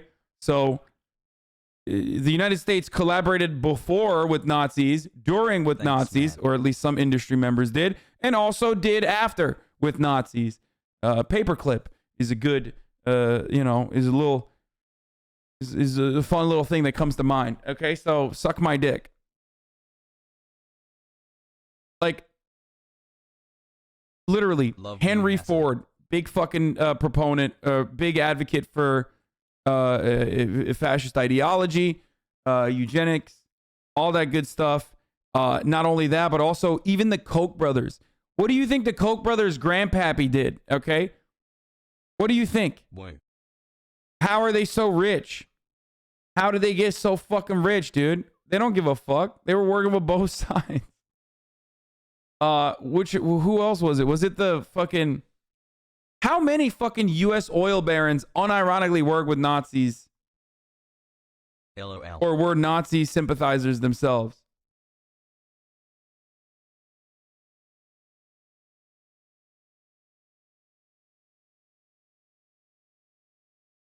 With a government, servicing the people, letting them to live amongst their own kind. And where do you think you're going to fall in that natural order? The swastika is a Sanskrit symbol and is used in India to represent conductive to peace. So saying the swastika is exclusive to the Nazis playing wrong. Dude, shut the fuck up, okay? Shut up. I don't want to have this like weird semantics argument. Yeah, motherfucker, if you're Indian, okay, and you have a swastika and you're representing, and it's like the opposite end swastika anyway, and you want to fucking talk about the symbol of peace, that's one thing, okay? But we're not talking about that right now. Shut the fuck up. This guy's literally saying I'm a Nazi, okay? If you see a swastika in the Western world, you're like 98% of the time you're talking about Nazis, okay? So shut your stupid, idiotic, dumbass fucking, I'm going to debate you in the forums in 2014 and fucking 4chan ass up, okay? Shut the fuck up. It's also not even rotated, so suck my cock, semantics, Andy.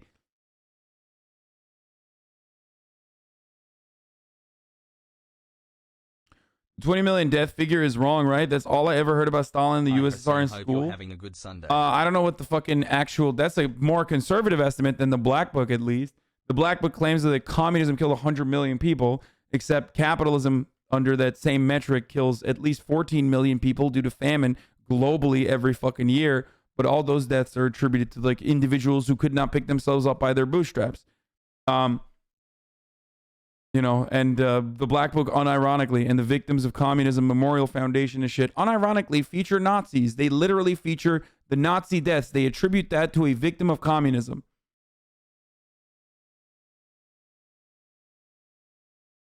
I don't know how many million. I don't know how many millions are attributed to Stalin. There's definitely a couple, though. It's not 750,000. There's definitely a couple million in gulags and a couple million in fucking famine. But if we're talking, and oh my god, I don't want MLs to start fucking being like, that's literally, you're fascist, you're fascist, you're fascist. I mean, it is not. Nice ponytail looking like Turkish girl today. Tie for the content. It's not the Black Book. It's every single history book. I know. It's fucking... It's bullshit. Hi, chat. Gulags were just their prison system? Yes, but it wasn't exactly a great prison system, was it? I'm just saying, like... Where do you think you're gonna be? You're gonna be in the top or the bottom? Well, I really don't know. That's something I had to make that decision on my own. But this has, you know, I went because I just simply believe in it. We've been told lies about Hitler. We've been told lies about National Socialism. We've been told lies about everything. You know, we're not, you know. You're an admirer of Hitler? I have no comment on that. He was about to say, you could say that, bro. You just say it. I don't understand. Nobody here thinks you don't like Hitler. Everybody knows you love Hitler, bro. You wearing a swastika and you said you're a Nazi. Why are you... This is the thing I'm so surprised by. It's like, if you're wearing a swastika and if you're saying you're a Nazi, then why won't you just admit that you like Hitler as well? Like, oh, well, you know, he had some bad ideas. Okay. I have no comment on that. Knowing what that means to other people, the way you were wearing it in the camp. Gotta hide your power level? What power level, bro? It's over 9,000. There is no power level above being out and about wearing a fucking swastika.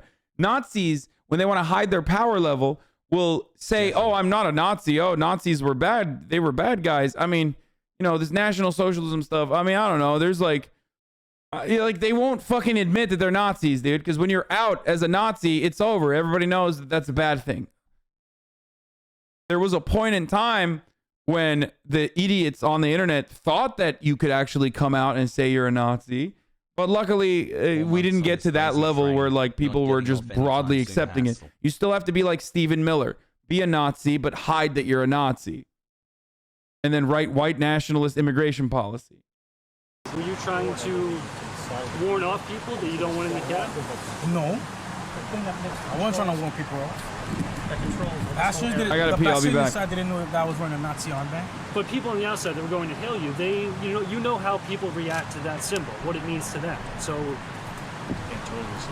I understand. This is why when Apache held the cap, I didn't show it to them. Are you sorry? Well, it pains me that I had to apologize. You know, it pains me. You know, that's not much of an apology, pal. I mean, I don't want to apologize, but I have to apologize. But if I had to apologize, then a homosexual should apologize for being homosexual, for being open and gay. He should apologize for stop being a homosexual. And tell a Muslim to apologize for trying to say the death to America and praise Allah and respect our Christian heritage. Would you be interested in talking to the Anti-Defamation League about why you might be misguided on this? I am not interested in talking to those guys. I am not interested. I don't really support them. Not that I hate them. I just don't support them. I don't support who? The ADL. I don't support the Anti-Defamation League. I don't hate them. It's just I just want them to be, you know, on their side. I have no interest in talking to them. You don't believe the Jews are targeted sometimes? That there's anti-Semitism in the world? Well, there's anti-Semitism because they want you to believe that there's anti-Semitism. You know, I don't hate Jews. I'm critical of them, but I don't hate them. You know, if I saw a Jew that was, you know, poor and suffering, I would help them. That doesn't mean that I hate them. I am critical of them, but, you know, that doesn't mean that I'm anti-Semitic. You wore a Nazi armband. That doesn't make me a hater. I don't hate anybody. I don't hate anybody. I love everybody, and I expect everyone to love me the same back. Why that symbol? Bro, I don't hate anybody, but like I won't tell you what happened, you know, to the Jews in Nazi Germany. I have no comment on that, but I also don't hate anybody. He's like, I'm very critical of Jews. I wonder what he means by he's very critical of Jews. Why that symbol? Because it's the symbol of National Socialism. The ship has sailed on what that symbol means. I mean, the world knows what it means. It means one thing to you and something else to everybody else. Don't you think maybe you should choose something else? I used to believe that, though. No, I'm not going to choose anything else if I have my right. I mean, I used to believe that. I used to believe that Hitler was this evil guy who wanted to rule the world. But, you know, that's when we forgot, you know, it was wrong. We were wrong. That we've been told lies about him. Who convinced you that he doesn't hate anybody, but also gay people should apologize for being gay? But like not from a place of hate, you know what I mean? He just hates gay people. I mean, he loves gay people, but he would love them even more if they apologize for being gay. You know what I mean? He wasn't a bad guy. Independent website in which I would not go into further. Independent websites that told us the other side of Hitler, and I believed them. They were, it made sense. It sounded sense, so I decided to be convinced. I decided to become a believer. Yeah, independent website called. What's your ethnic background? I'm Dominican. Do you think these same people would be receptive to? Oh, come on! Oh, I'm dying. Okay, that's too much. That's too much. The way he said that. Oh, Jesus Christ, bro. Oh, come on, dude. It's just the memes are fucking writing themselves, okay?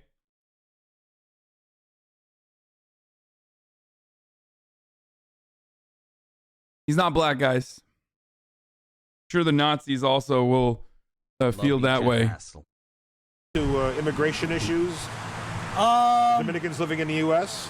Well, I don't know about that. Everybody has a different opinion. Well, in terms of immigration, you know, I want to enforce our immigration law.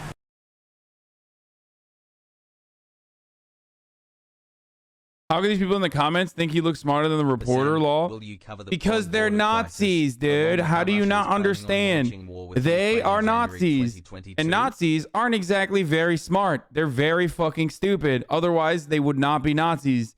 Okay? If they were smart, they would be something else. Okay? The funniest thing I've ever seen. What is this? Less than 3. Oi, bruv, cops. Back in the good old ends. Back in Derby. Get in. Oh, what a tackle, fam. What a tackle, fam. What a tackle, bro. What a... Dominicans are the most anti-black Latinos, despite being known as mostly being black in the rest of Latin America. Yeah, I that's why I was laughing at him saying I'm Dominican.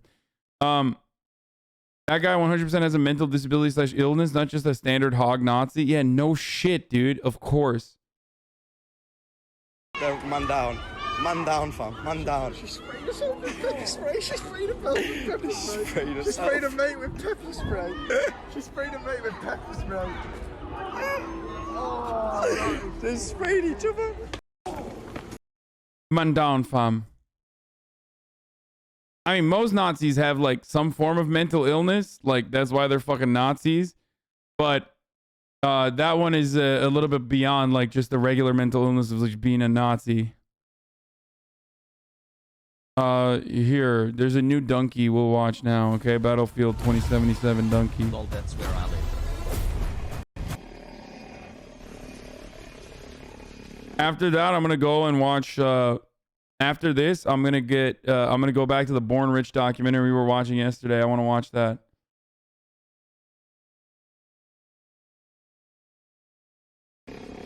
Not SNL. SNL's later.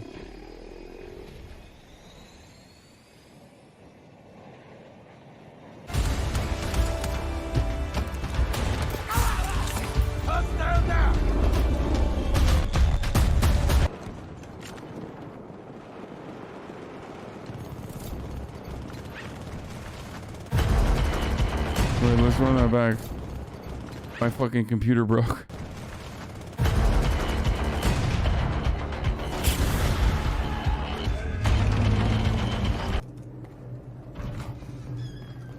He controlled most sectors on the battlefield.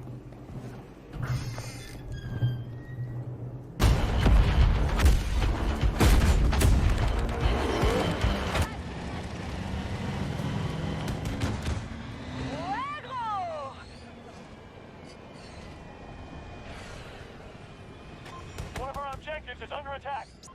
Some bugs are to be expected. Yeah, dude, totally. This game is definitely fully fleshed out and not like a bug-ridden mess at all, dude. Some bugs are to be expected. Bro, why is every game Cyberpunk now? Like, what happened? It's just every game is just Cyberpunk forever, okay? Yeah, they're just guys, they're a new org. These things happen. They're a small organization. They're a small indie team, okay? That's just how it is. New supply drop ready.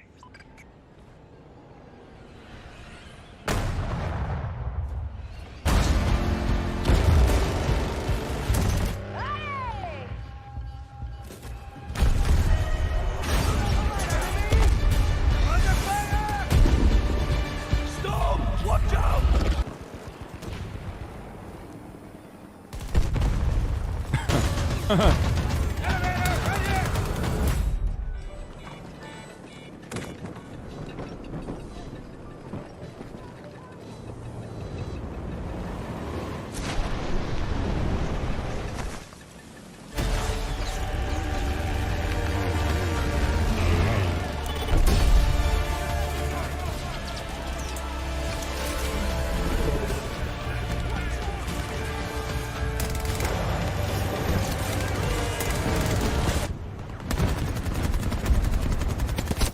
What the fuck?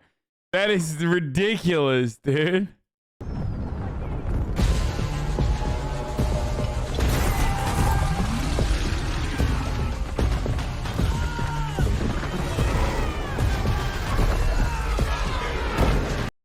Steam reviews here, hold on.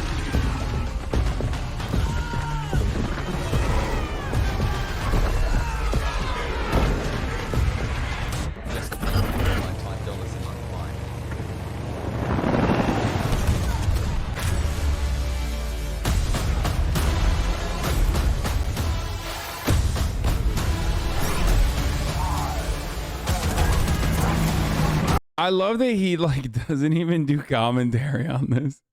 It's just trailer gameplay footage. Trailer game, like he did not say a single fucking thing, dude.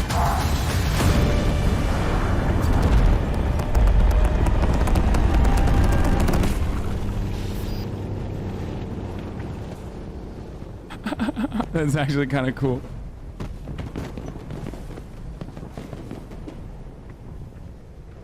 No way. How did he get?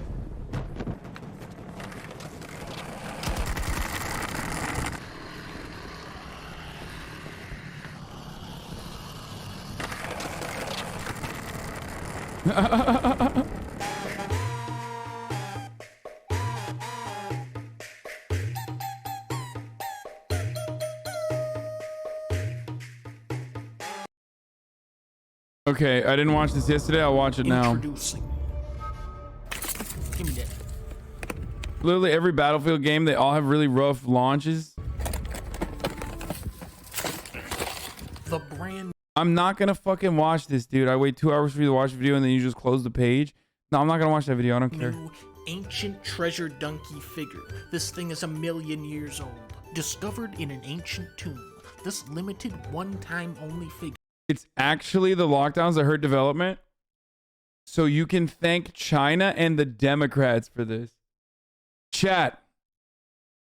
You guys know famously before lockdowns, EA and Battlefield never actually put out games that were half made at launch. EA has never done that. It's actually China's fault. Why is it fucking China's fault when the game is developed in America and in Europe?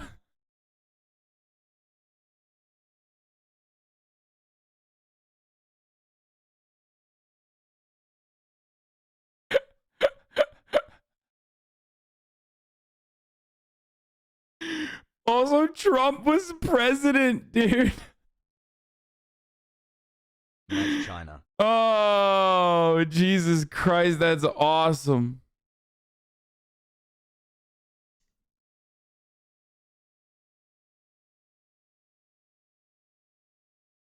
Fuck, that's great. That's actually fire, dude. Thank you, chatter. You fucking killed it. That was really funny. Sorry, you're not permitted to view these materials at the time. Wait, what the fuck? Did I write the wrong? Oh, shit. I didn't put the right.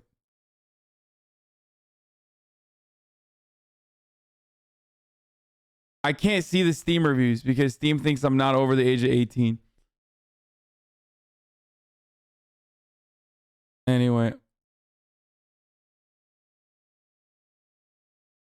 Did you? Most useless mega projects in the world. Abandoned, delayed, and failed mega project. Okay, we'll look at that in a we'll look at that in a little bit. Let's watch the Splitgate has one. the ability to suspend crystals in midair. And we got the old donkey toy back in stock.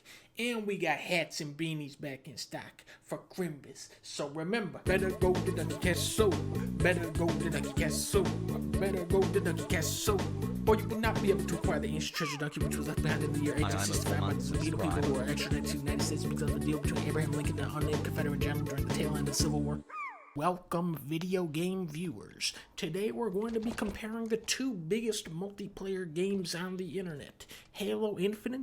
Bro, my agent hits me up and says, what Master Chief, like what size are you? We're going to send you a Master Chief costume, like a full blown. I was so excited. I chose my Master Chief like full blown costume. I gave him my sizes. It never came, dude. I'm so sad. I'm so fucking sad, dude. Makes me so sad. Versus Splitgate. Which game do you like to play more? Why is my guy faced the wrong direction? First, let's look at pricing. Both of these games are my favorite price. Free. But what we have to remember is that I would actually pay money to not play most free-to-play games. They're often very self-defeating in that way. Call of Duty and Battlefield just came out. Both $60 games. Halo said, nuh-uh. Splitgate said, nuh-uh. Fuck that doo-doo shit. Call of Duty is a penis game. Battlefield is a penis game. Fix your game.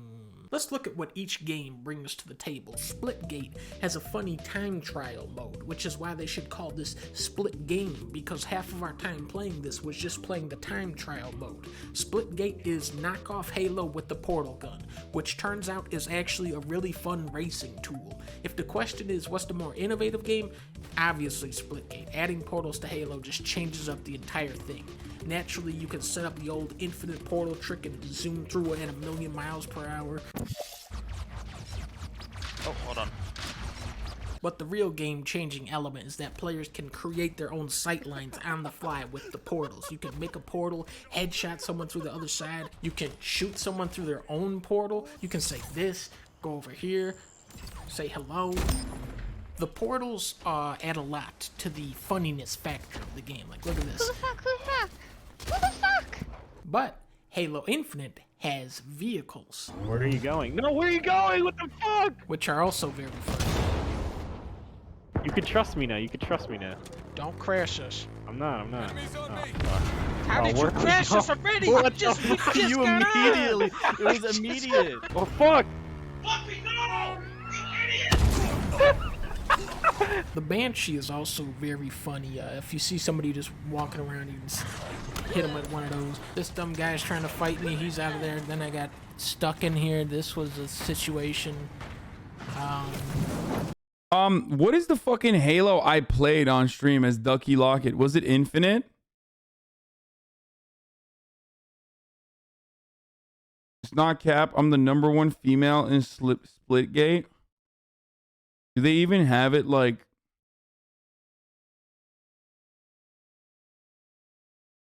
Infinite is a new one. I downloaded the Infinite one, by the way. I have it now. And I will be playing. Master Chief Collection, probably Reach.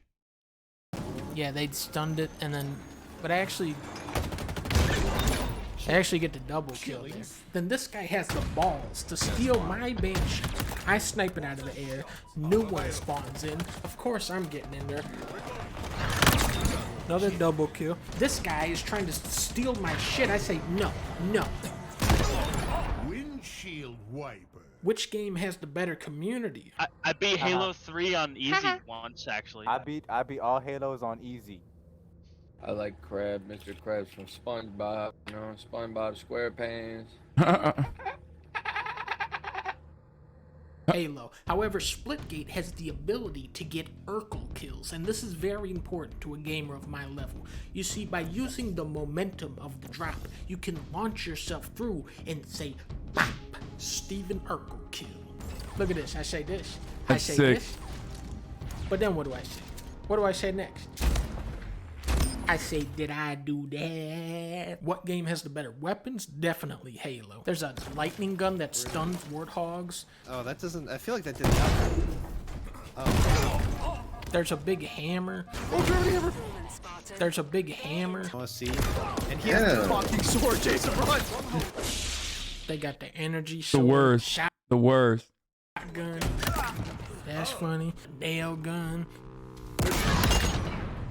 Oh my god. Halo also has a grapple hook. Far Cry 6, take some notes. This is how you do a grapple hook. Holy shit, Jason. I was playing Big Team Battle, and there was this mongoose flipping over, and I took out the grapple hook. I said, tell me you don't like that. Tell me you don't like that. Better game modes? Well, right now in Halo Infinite, you cannot queue up to just play Slayer. Instead, you have to join a playlist with a variety of modes, and then it usually just picks. I fucking hate Oddball. God What do we damn. have to do with this? Let's play some oddball. Play Just hold ball. King of the Hill or something? Or You what? hold the ball for... Yeah, you gotta hold the ball. Let's play some oddball. Play ball. Wait, isn't Oddball the one where they have to run across? It's not that bad. Or maybe I'm Slayer thinking of is the wrong game. perfect game mode because the objectives are, you know, capture the rocket launcher in the tank. That's Griffball? Everybody wants that. Nobody wants to hold a stupid ball or stand on a point. Splitgate, on the other hand, has a mode called Teabag Confirmed, where you have to teabag enemies to get points. Splitgate wins that round. Splitgate, you can get a kaleidoscope, but Halo, you can get a yard sale, and that's where Al from Al's Toy Barn acquired Woody in the film Toy Story 2. No, Jason, please! Yard sale. In Splitgate, Fluppy said this. This game belongs on fucking shit stain island. But in Halo, what was said this? I just huffed chemical. Someone said Gary V game. Yeah, dude, Gary V's fucking... Dude, yard sale doesn't mean massacre at the yard sale just by Gary V anymore, okay? How'd you do that? I don't know. So which game is better? Both. They're both better than Far Cry. Now look at this dumb guy that's from the other team that gets on my mongoose. Look at what I do to this guy. They can do that? Oh my god, you just drew up a flopping foot. What the?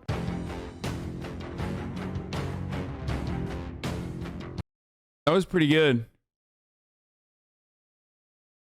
Garage sale, Hot Wheel drop incoming. Yeah. Okay, let's watch the most useless mega projects, and then should we watch this first, or should we watch Rich Kids? Oh, the House of Horrors killer, dude. This is 3 hours long, but this is fucking fuego. I heard this is like the greatest fucking video. I heard this is the greatest murder video like of all time. Anyway, does anyone have the link for the Rich Kids? We can do mega projects first. I don't know. The Rich Kids is not dog shit, dude. It's fucking awesome. They're horrible. We have so much content. We have so much fucking content. Oh my god. Oh my fucking god. Born Rich. You should watch the 1% documentary by the same guy. Oh, he pisses off Milton Friedman.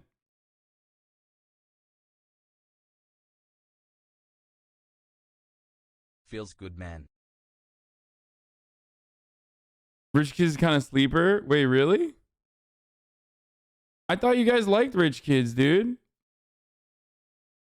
I feel a little sad right now. I thought you guys fuck with Rich Kids. Okay, let's look at this mega project shit, dude. Yeah, I think people liked it. Let's watch more so about Kusi. Swear to God, if the SSC on the Mega Projects vid is on, I'm gonna cry.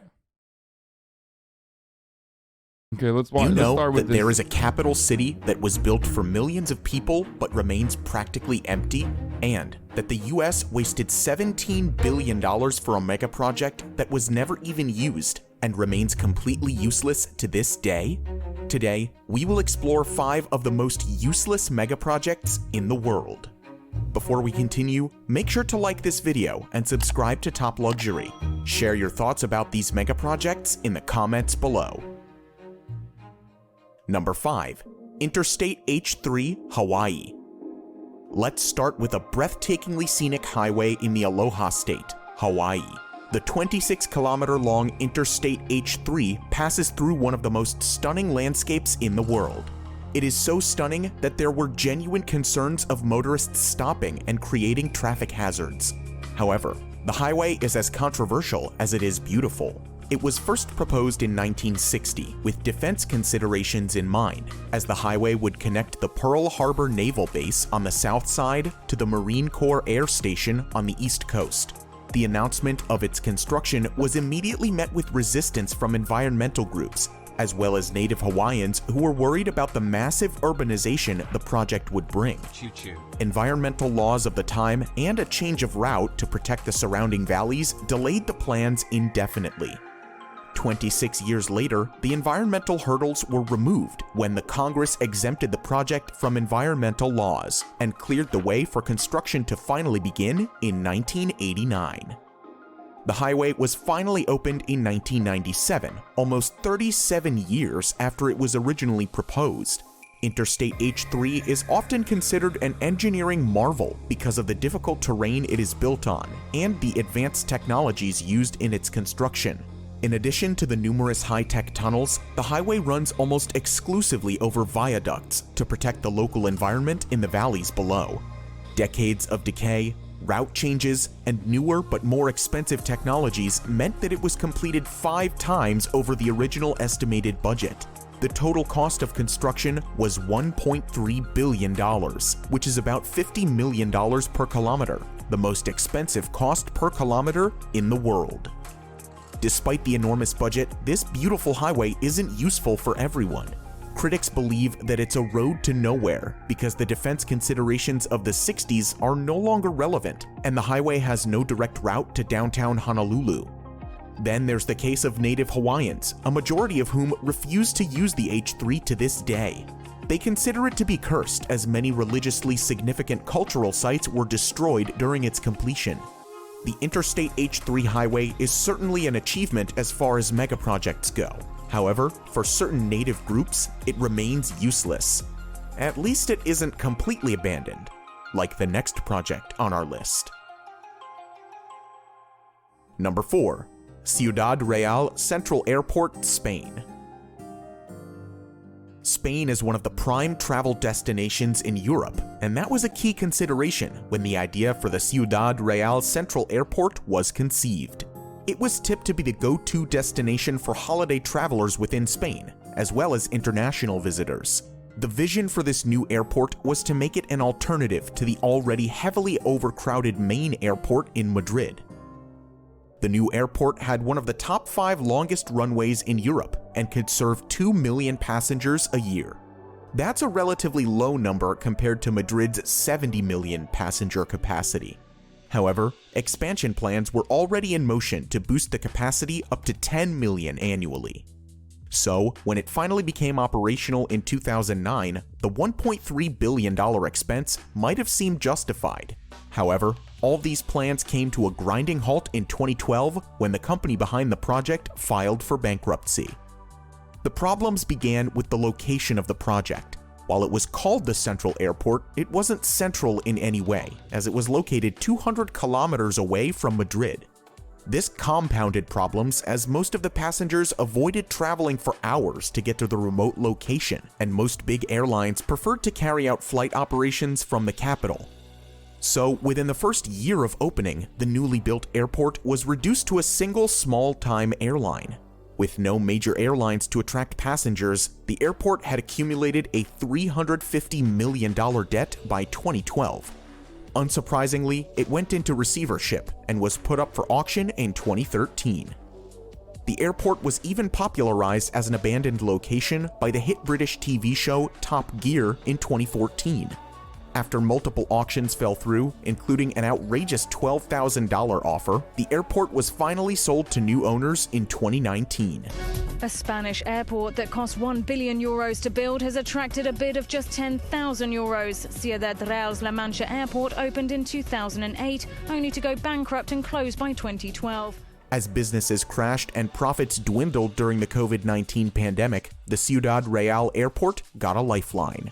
With little hope of passengers returning, the new owners reinvented the airport as a home for grounded planes, given its dry climate, long runway, and spaciousness.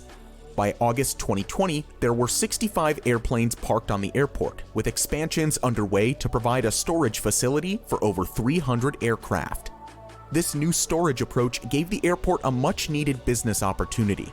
However, all the stored planes will eventually be gone once the pandemic is finally over and the return of normal flight operations remains elusive. This billion-dollar megaproject remains effectively useless for passengers around the world. Number 3. Naypyidaw, Myanmar. Next up is another megaproject that made it to Top Gear. Unfortunately, this isn't just a remote airport, it's the capital of Myanmar, a new capital that was built from scratch. Myanmar's former military leadership started building a new capital in secret in 2002. The shifting of a country's capital isn't unheard of, as many countries including Brazil, Egypt, and Pakistan have done so in the past. In November 2005, Myanmar's leader announced his decision to the public, but he kept the name of a new capital a secret. It was 4 months later when he finally revealed the name, Naypyidaw, which literally means the king's residence. The reason for this sudden shift of capital wasn't clear. Some speculated that the military leadership. Yeah, it's like when you make big infrastructure projects and then you end up, doing a little bit of, just a little bit of fucking genocide. It kind of gets in the way, dude. You know what I'm saying? It's like, oops, we just did a little bit of a fucking genocide of, Muslim people. Also, literally conducted by, misinformation on fucking Facebook. Straight up. How do you change clothes so quickly? Baby, I'm fucking... Just trust, okay? I'm a magician.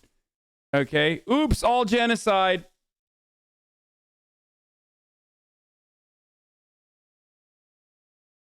Sorry, it wasn't Facebook now. I mean, that was Facebook. That was the old me. When I'm fucked up, that's the real me.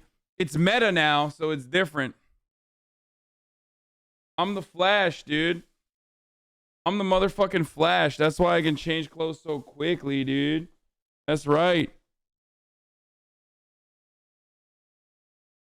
Hey guys, we're a totally different, totally unique, totally new brand now. It's called Meta. Please refer to us by, don't dead name us. We're Meta now.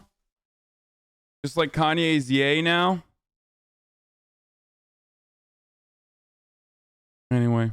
Was fearful of an attack from the sea, while others thought it was shifted on the advice of astrologers. However, a lot of it had to do with the former capital, Yangon. Yangon is home to 7 million people, and the city is said to have reached its infrastructural limits, and its population is set to double by 2050.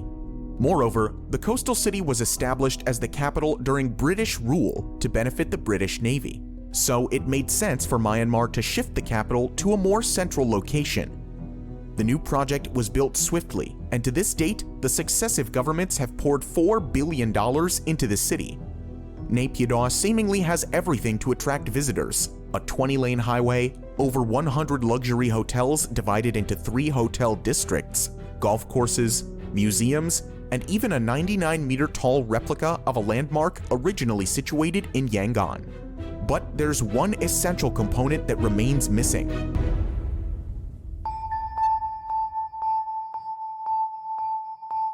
The population. The new capital is home to less than 1 million residents, most of which reside in the suburbs that were present even before the city became the capital. But why does no one want to live there? A lingering gap in health facilities, lack of quality educational institutes, and economic opportunities mean that most of the population is reluctant to make the city a permanent home. So, the city often paints the picture of a deserted place and is often referred to as a ghost town. The incredible 20-lane highway is practically empty. Traffic congestion is unheard of, and at times, a single automobile is caught drifting along the tremendous road. The city has an airport that can handle 3.5 million passengers every year, but on a busy day, a dozen people will actually use it. The shopping malls are visited only by the diplomatic staff on weekends, while the hotel lobbies are mostly empty. Despite the apparent barrenness, there's a silver lining for the royal capital. It's built as a city of the future, and with the exploding population, Naypyidaw still has time for an inevitable redemption. For now, it's arguably the world's strangest capital, and remains useless for much of the country's population. Number 2. Forest City, Malaysia. We talked of an apparent ghost city, and next on our list is a green futuristic smart city that would rise from reclaimed land on 4 artificial islands and will be built around an artificial forest ecosystem. Forest City's location makes it an appealing bet for investors who are aiming to profit from its proximity to the independent city-state of Singapore. Singapore has the world's second busiest port and a thriving economy. The developers have already linked Forest City with Singapore through the Second Link Bridge, shortening the distance between the cities to just 20 minutes. Forest City will also have its own customs facility, enabling residents to move freely to Singapore and back. The design is advertised to incorporate many green innovations. Forest City will feature buildings with green rooftops and vertical gardens, providing a jungle experience. City streets will have a multiple-layered design, with the lower layer for traffic and parking spaces, while the upper layer will feature parks, sports facilities, and transport hubs. The city will be powered exclusively with renewable energy and will be completed by 2035 at a cost of $100 billion. One of the 4 proposed islands is close to completion, with 50 apartment buildings, golf courses, swimming pools, and beaches on board. However, it's not all smooth sailing for this highly ambitious project. A multitude of economic and political hurdles are already hindering its progress. The project is being funded mainly through China, and Chinese residents virtually had a free pass to the city in the first few years of its construction. As a consequence, wealthy Chinese investors who couldn't afford the soaring prices of apartments in their own country rushed to Forest City. By 2019, 80% of the property owners were Chinese. Even the street signs were in Mandarin, and the few schools that opened in the area were offering Mandarin courses. The native Malaysians simply can't afford to buy these apartments as property prices are set with only the Chinese markets in mind. This influx of Chinese investors caused a public outcry, with opponents of the project calling it a new form of colonialism. So, after a change of leadership, the returning Prime Minister Mahathir Mohamad banned foreigners from owning property in the forest city. Many foreigners started leaving the city, and new investors were discouraged. The next major setback came in the form of the pandemic and the worldwide travel bans. Malaysia's movement control order meant that no new investors could move in. Lots of existing investors opted out of the project due to the uncertainty.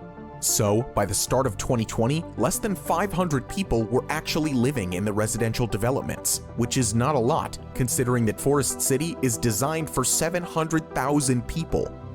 The project has remained in flux ever since, with some salespeople claiming that fewer than 10 homes were sold at Forest City since the start of the coronavirus pandemic. Sorry, I stepped on something.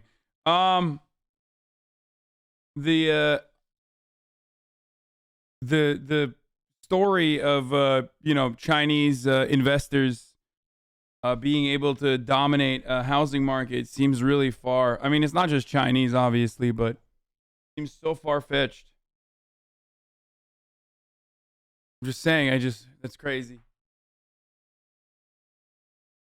In America, we call that, in NA in general, we call that,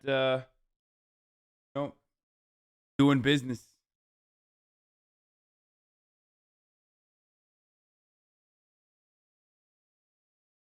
Pandemic. Moreover, Country Garden laid off more than 1,000 of its Malaysian workers in the past year, signaling the epic downturn in the project's fortunes. Forest City was probably too ambitious to begin with, too futuristic to truly achieve, and too politically challenged to succeed anytime soon. It's safe to assume that despite the billions invested, Forest City is currently a useless megaproject. Number 1. Yucca Mountain Nuclear Waste Repository. We'll conclude this list with a megaproject that was planned in view of a sensitive global issue. Nuclear waste isn't talked about as much as other environmental problems. However, if not stored properly, it can be deadlier than anything ever witnessed since the advent of civilization. As of now, nuclear waste is stored above ground, near the power plants where it comes from. However, the scientific community agrees that the safest, permanent disposal solution is to store this hazardous waste deep underground. In the 1980s, US authorities set about finding a permanent solution to this growing waste problem. In 1987, I don't want to hear, the nuke boys are going to be so mad. Oh no, nuclear molding incoming, dude. Actually, this is fucking bullshit. Blah, blah, blah, blah. It's actually totally safe. I'll fucking eat a nuke right now, dude. Shut the fuck up. Oh my god. This is fucking, this is anti-nuke propaganda. It's so fucking stupid, Hasan. Why are you such a Luddite when it comes to nuclear stuff? Oh my god, why don't you understand the importance of technology? Nuclear is gonna save the world. It's renewable energy. It's so much better. Yucca Mountain in Nevada was identified as the best available option. It was close to the USA's most used nuclear testing site and was away from any population centers. The plan was to deposit the waste from all over the country in a tunnel complex about 300 meters under Yucca Mountain. In addition to the isolated location, Yucca Mountain is made up of volcanic ash formed millions of years ago. It allows the Yucca Mountain to absorb any radioactive waste without crumbling or cracking. Yucca Mountain seemed like a great location for a repository on paper, but Nevadans were having none of it.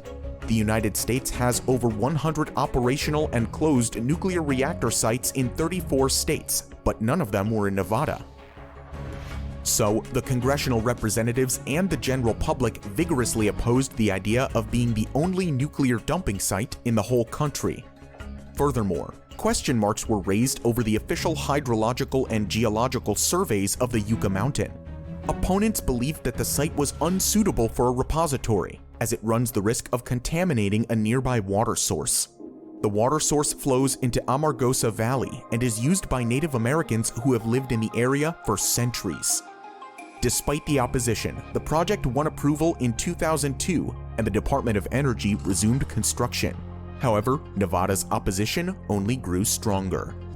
They contended that routine exposures during the transition will stigmatize Nevada's residents and affect tourism in the state. For the opposition, the only reason Nevada was getting the repository was because of its lower population and smaller representation in Congress.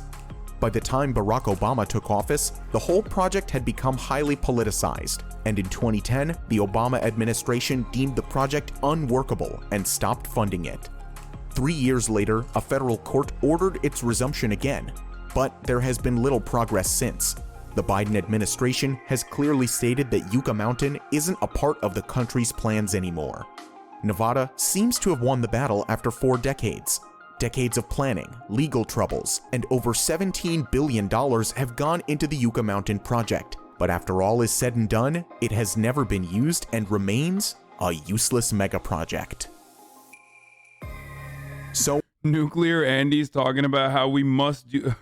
Nuclear Andy's talking about the indigenous people. Whatever, dude. They love the nukes, dude. They should just fucking live in nuclear waste. It's actually totally safe. What the fuck are you talking about? Coal is way worse. Who cares if their food supply is radiated in the inevitable accident? Who cares? Coal is so much worse.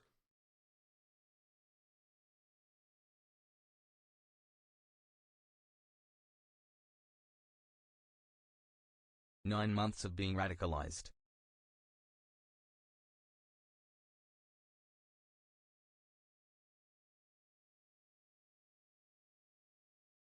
What do you think about these megaprojects? Do you think that any of these have a But I want news. What?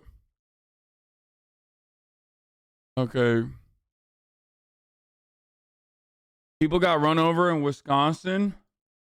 Trending on Twitter. Multiple injured after car drives through parade in Waukesha, Wisconsin. It was a holiday parade. What the fuck?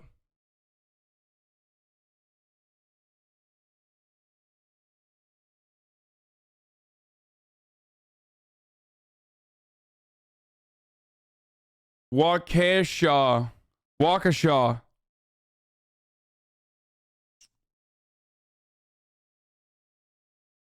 Less than 3.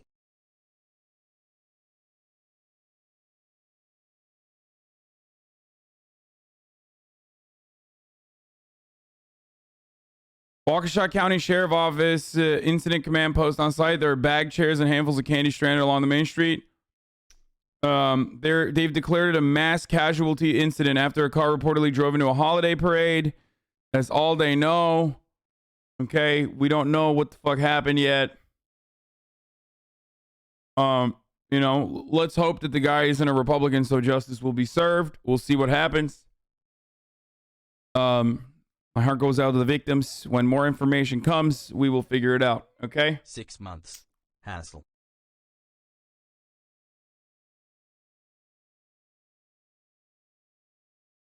Can we watch the other Dogman sketch? This dog is even cuter. No. Skipping it. League of Legends World Championships. What the fuck? On MSG. Welcome back to MSG's esports coverage of the League of Legends World Championships. Doug Miller alongside Mark Laramie, and what a tournament it has been. Incredible. Take a look at this. Moments ago, Shadow Gaming eliminated. Waukesha County is like a Republican, right? Is it? We don't know yet. We don't know what the fuck's going on yet. Top ranks Team Echo claiming their Nexus in only 32 minutes. Woo! Oh, this is an old one. Oh, okay. I was like, what the fuck? Are you really going to wait for more information before covering that thing? How dare you? You're so damn reasonable and considerate. It's disgusting.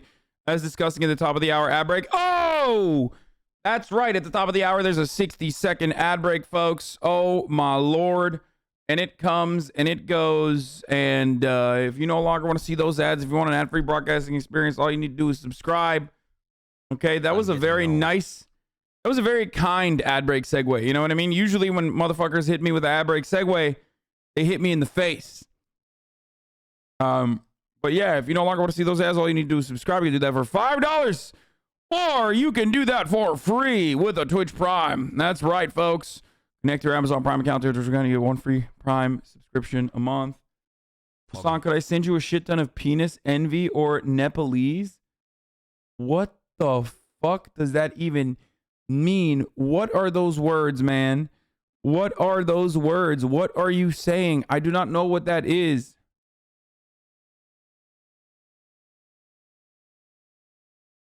Those are mushroom strains? Wait. One of the fucking mushroom strains is called penis envy? Penis envy is a cubensis substrain. Guys, what this chatter is simply talking about is actually a book. Well, the P.O. box is closed, so don't send, you know, your books about mushrooms that are legal to consume. You do not send those to the P.O. box. I do not have the P.O. box anymore. Write it down or have it in your head. I've got another brilliant piece of advice. Go. Don't be afraid. Oh, yes. Please clap. There we go. This is fucking nuts, dude. They had a stacked ass show. Look at this. They got XQ Cow in there, not streaming, but instead fucking going on the Cash App. My lord, is he about to be a fucking new? Is he the next Cash App streamer? They got the boy Andrew. Do not take penis envy. I grow them in a video game and they will fuck you up hard.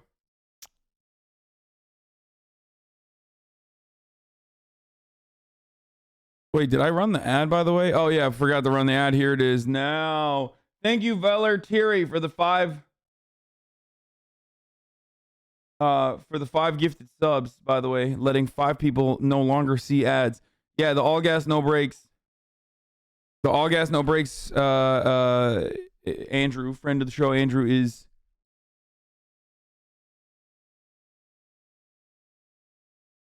You see Rittenhouse say he supports BLM? Yeah, I haven't yet. We're about to watch it. Rittenhouse, the teenager who was acquitted of murder last week after shooting and killing 2 people in Kenosha, Wisconsin during civil unrest there last year, said he supports the Black Lives Matter movement. Rittenhouse said during an interview with Fox News host Tucker Carlson. The full version. Come on, bro. Can we see the fucking interview? Let me see the video.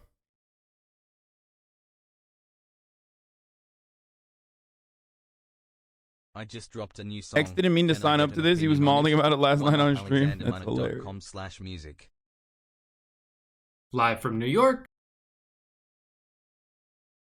How do you always forget to run the ad immediately after the segue? Because I'm a fucking idiot, dude.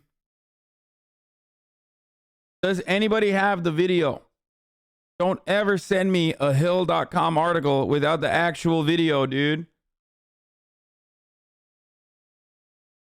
And clearly, I don't care if it's fucking paywalled and shit. Yeah, just let's yoink it. What the fuck?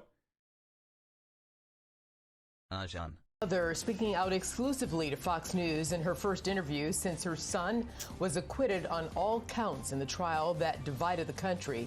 Wendy Rittenhouse describing the moments she heard the not guilty verdicts and how the trial has affected her son and her family.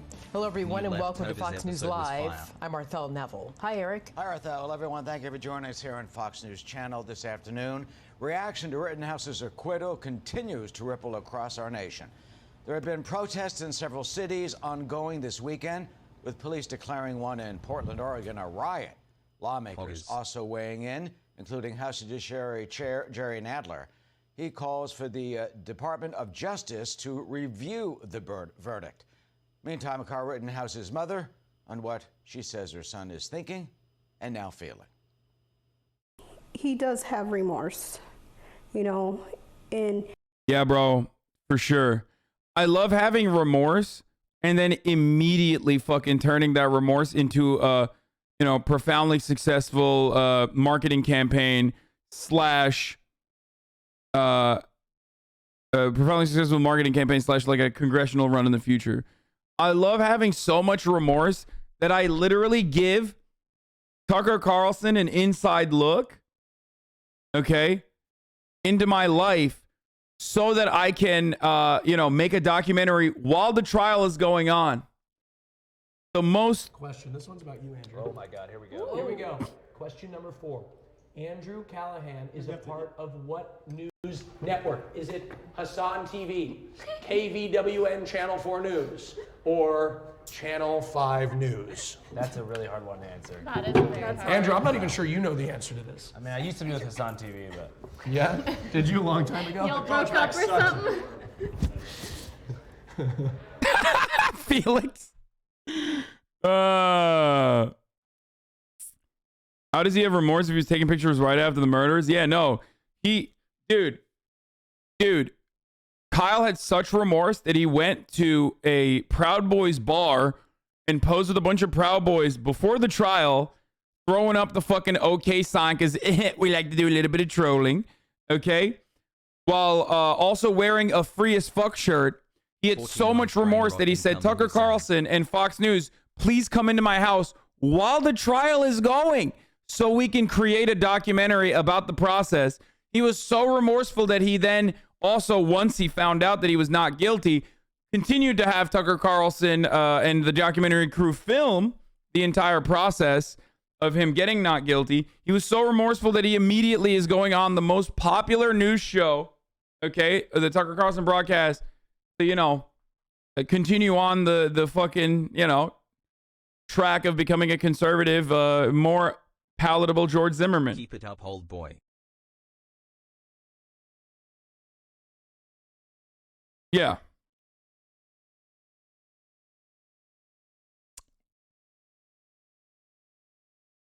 Let's see. All right, are you guys still deliberating? Question. This one's. Kyle Mom aging at the speed of white. Yeah, he's George Zimmerman. Oh my God, Chad is on fire today, bro. Chad is literally funnier than I could ever be, but especially today. Holy shit, dude. My man said George Zimmerman. Fuck. I wish I came up with that. Most popular news show is Channel 5. What do you mean?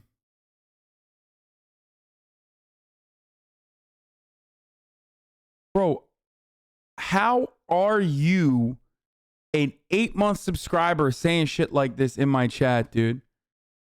Like, how? I swear to God, long-term community members, they literally fucking see a woman and like their brain breaks. They're like, oh my God, that's a woman, dude. Like, I don't know how to fucking deal with that. I am forgetting everything that I've ever learned. Like, do you not have, like, are you not house trained, dude? Seriously, are you just not house trained?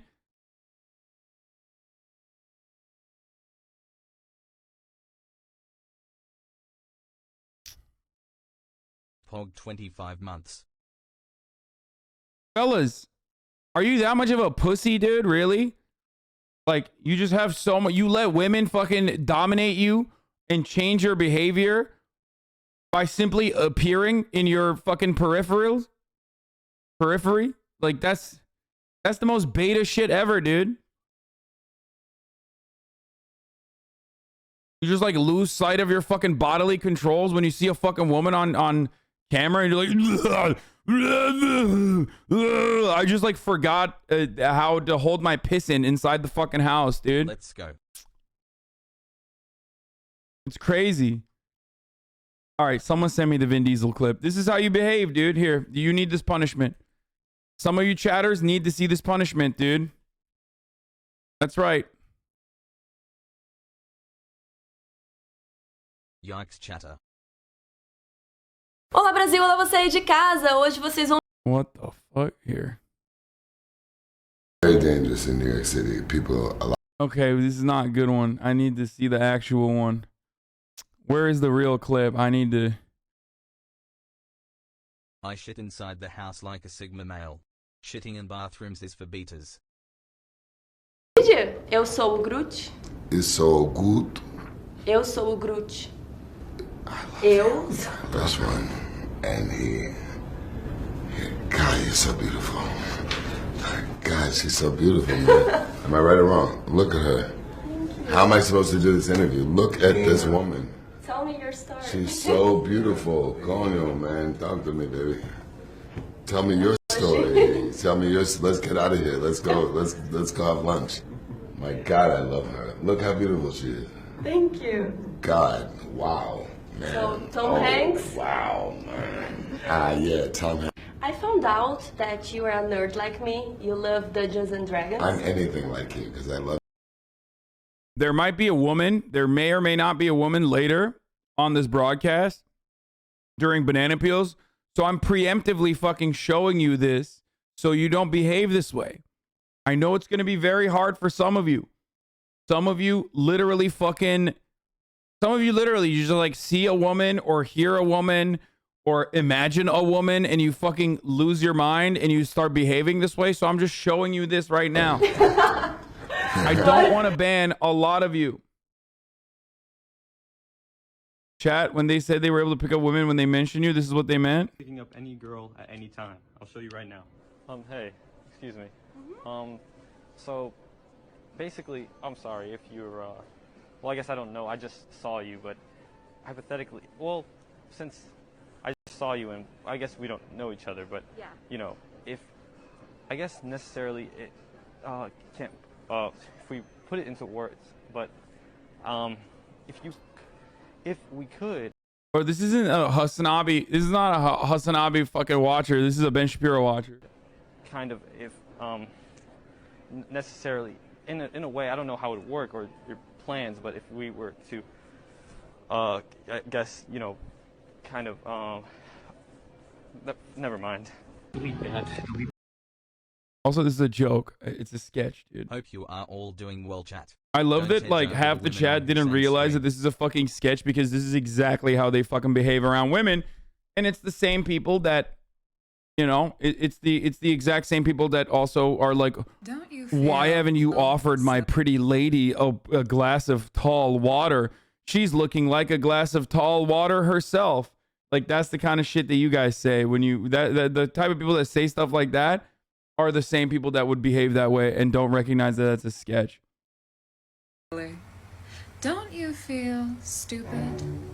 Don't you feel a little ashamed? Don't you feel silly? Don't. This is the worst. Like we've already seen this a million times, dude. We've seen this fucking old Ben Shapiro tweet a million times. Who'd have said something? No, we didn't. There's no recent messages.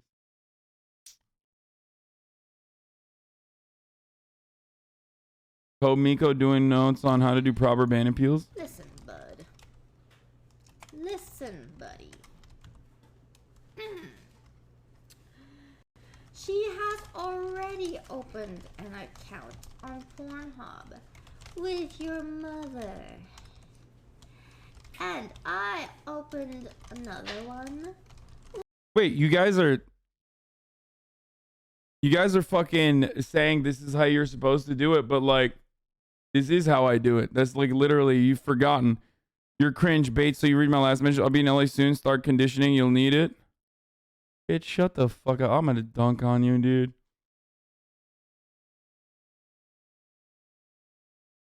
The Waukesha holiday parade accident prediction. So let me get this right.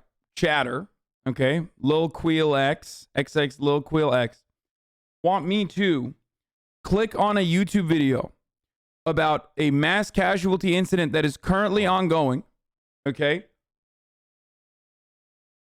Okay? Which has probably some TOS elements in it regardless.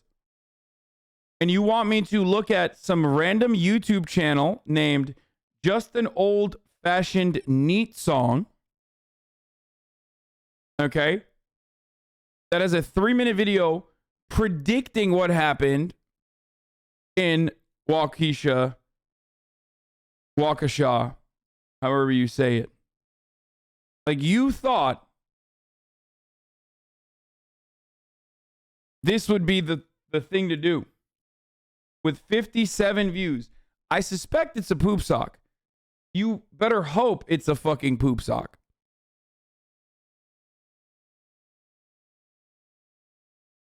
The fact that you would think Poki main all of 2019 OMEGALUL, that's why he's nervous. What?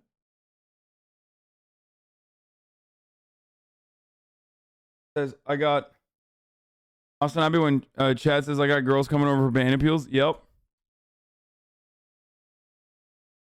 That's right. This YouTube video is getting better at idiots getting owned. Court cam. Oh my god. Oh, sovereign citizens getting owned. I love that.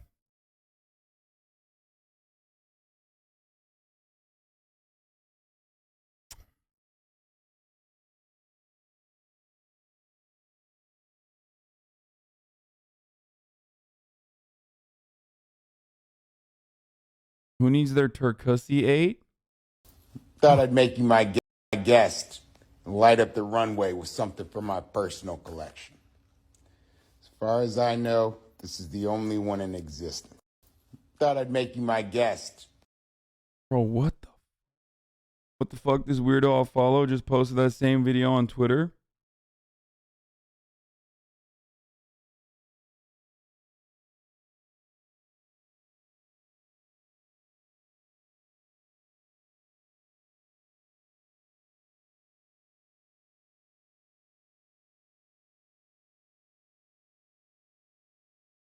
Who needs the Turkussy 8 though? Straight up.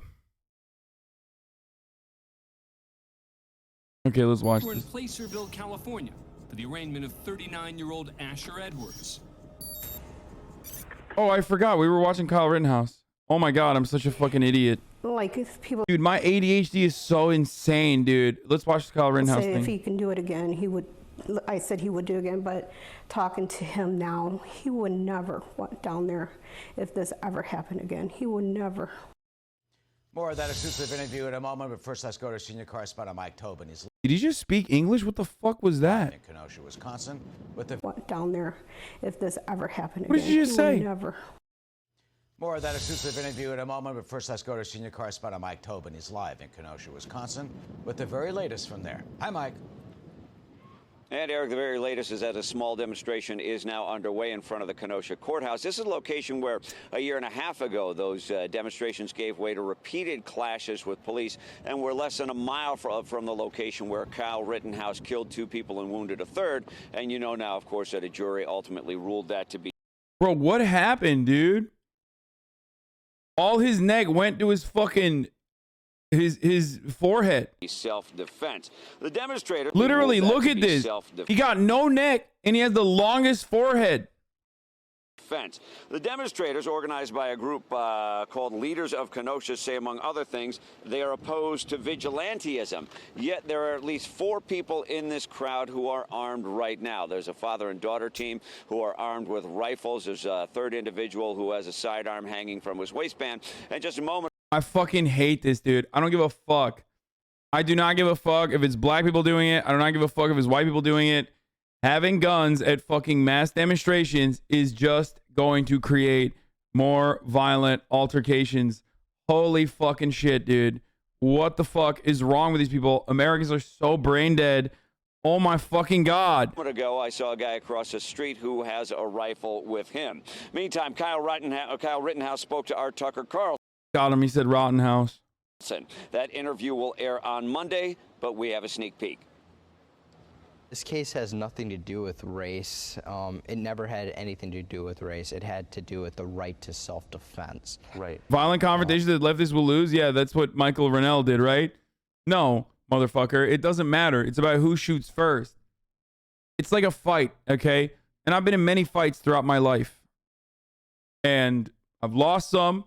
I've won some, but ultimately I always lost, because when you get into a fight, you always lose. And the same thing, the same concept goes, it is even worse for fucking gunfights, okay? You always fucking lose. There's no winning in that situation. Even if you win, you fucking killed someone.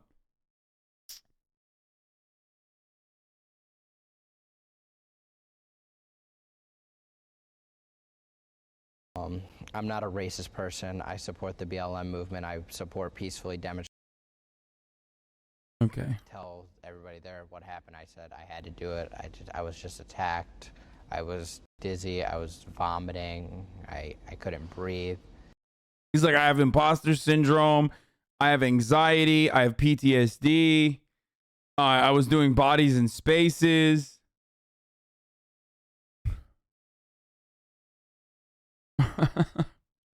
Wait, is this real? Because he was like a young... You guys just like put his face on it, right? This is not real, right? Like I'm neurodivergent and a minor. If right-wingers are going to constantly counter protest while armed, then what's the point of protesting for leftists? Listen, dude. Listen. I'm gonna explain something to you. Okay? I'm gonna explain something to you. Right-wingers are always going to win that conversation. They're going to win that battle. Here's how. Michael Rittenhouse was executed by the state. He was assassinated by the state. Right? He was assassinated by the state for killing a Patriot Prayer guy at a fucking rally in a similar situation. Okay? The cops at Kenosha were literally dabbing up Kyle Rittenhouse and the fucking white supremacist dudes in the paramilitaries around him, saying, you guys are doing a great job. Some accounts even claim that cops were the reason why the fucking crowd was pushed towards where the armed, like, Patriot Proud Boy dudes were. They know how to fucking push people around. They know how to do crowd control. They will always create a confrontation in which the side that's armed, the side that's like right wing, will win. If you have a gun to defend yourself in a situation like that, and you actually do get a kill, you are not going to be celebrated like Kyle Rittenhouse, okay? You're either going to get killed by the cops immediately, especially if you're black, or you're going to get assassinated like fucking Michael Rittenhouse.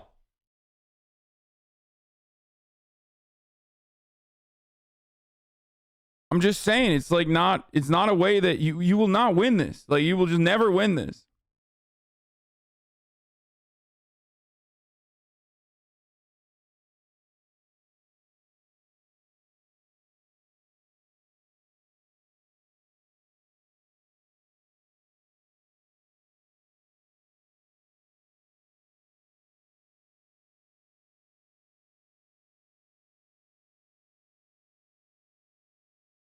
If you feel safe at a protest, you're at a parade, Lamau.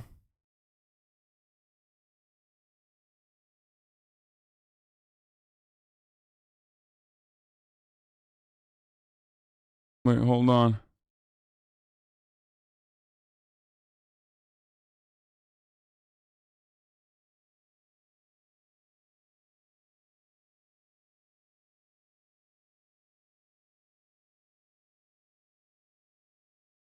I genuinely don't think protest is effective, at least in the way it's been done recently. Not going to hate on your political expression, but that's the way I see it. What?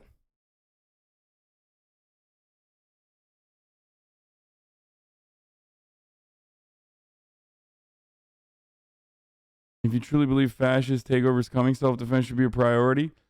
Just don't bring it to a fucking protest, dude. All right, let's watch these. Hello, Judge. Good afternoon, sir. Edward's demeanor may seem pleasant, but just a few days earlier, his alleged behavior was anything but. He was charged with making terrorist threats, assault with a deadly weapon, and obstructing peace officers after a domestic disturbance escalated into a 2-day police standoff. Mr. Edwards, this is the time and place set for your arraignment. Do you consent to have an arraignment by video conference? Sir, is this an Maritime Admiralty Law courtroom? Shut the fuck up. Did they make a show about this? Did they make a show about this? Is my favorite thing. I can't believe they made a show just for me. They made a show just for me, dude. I love that. That we're processing me through? No, it's not.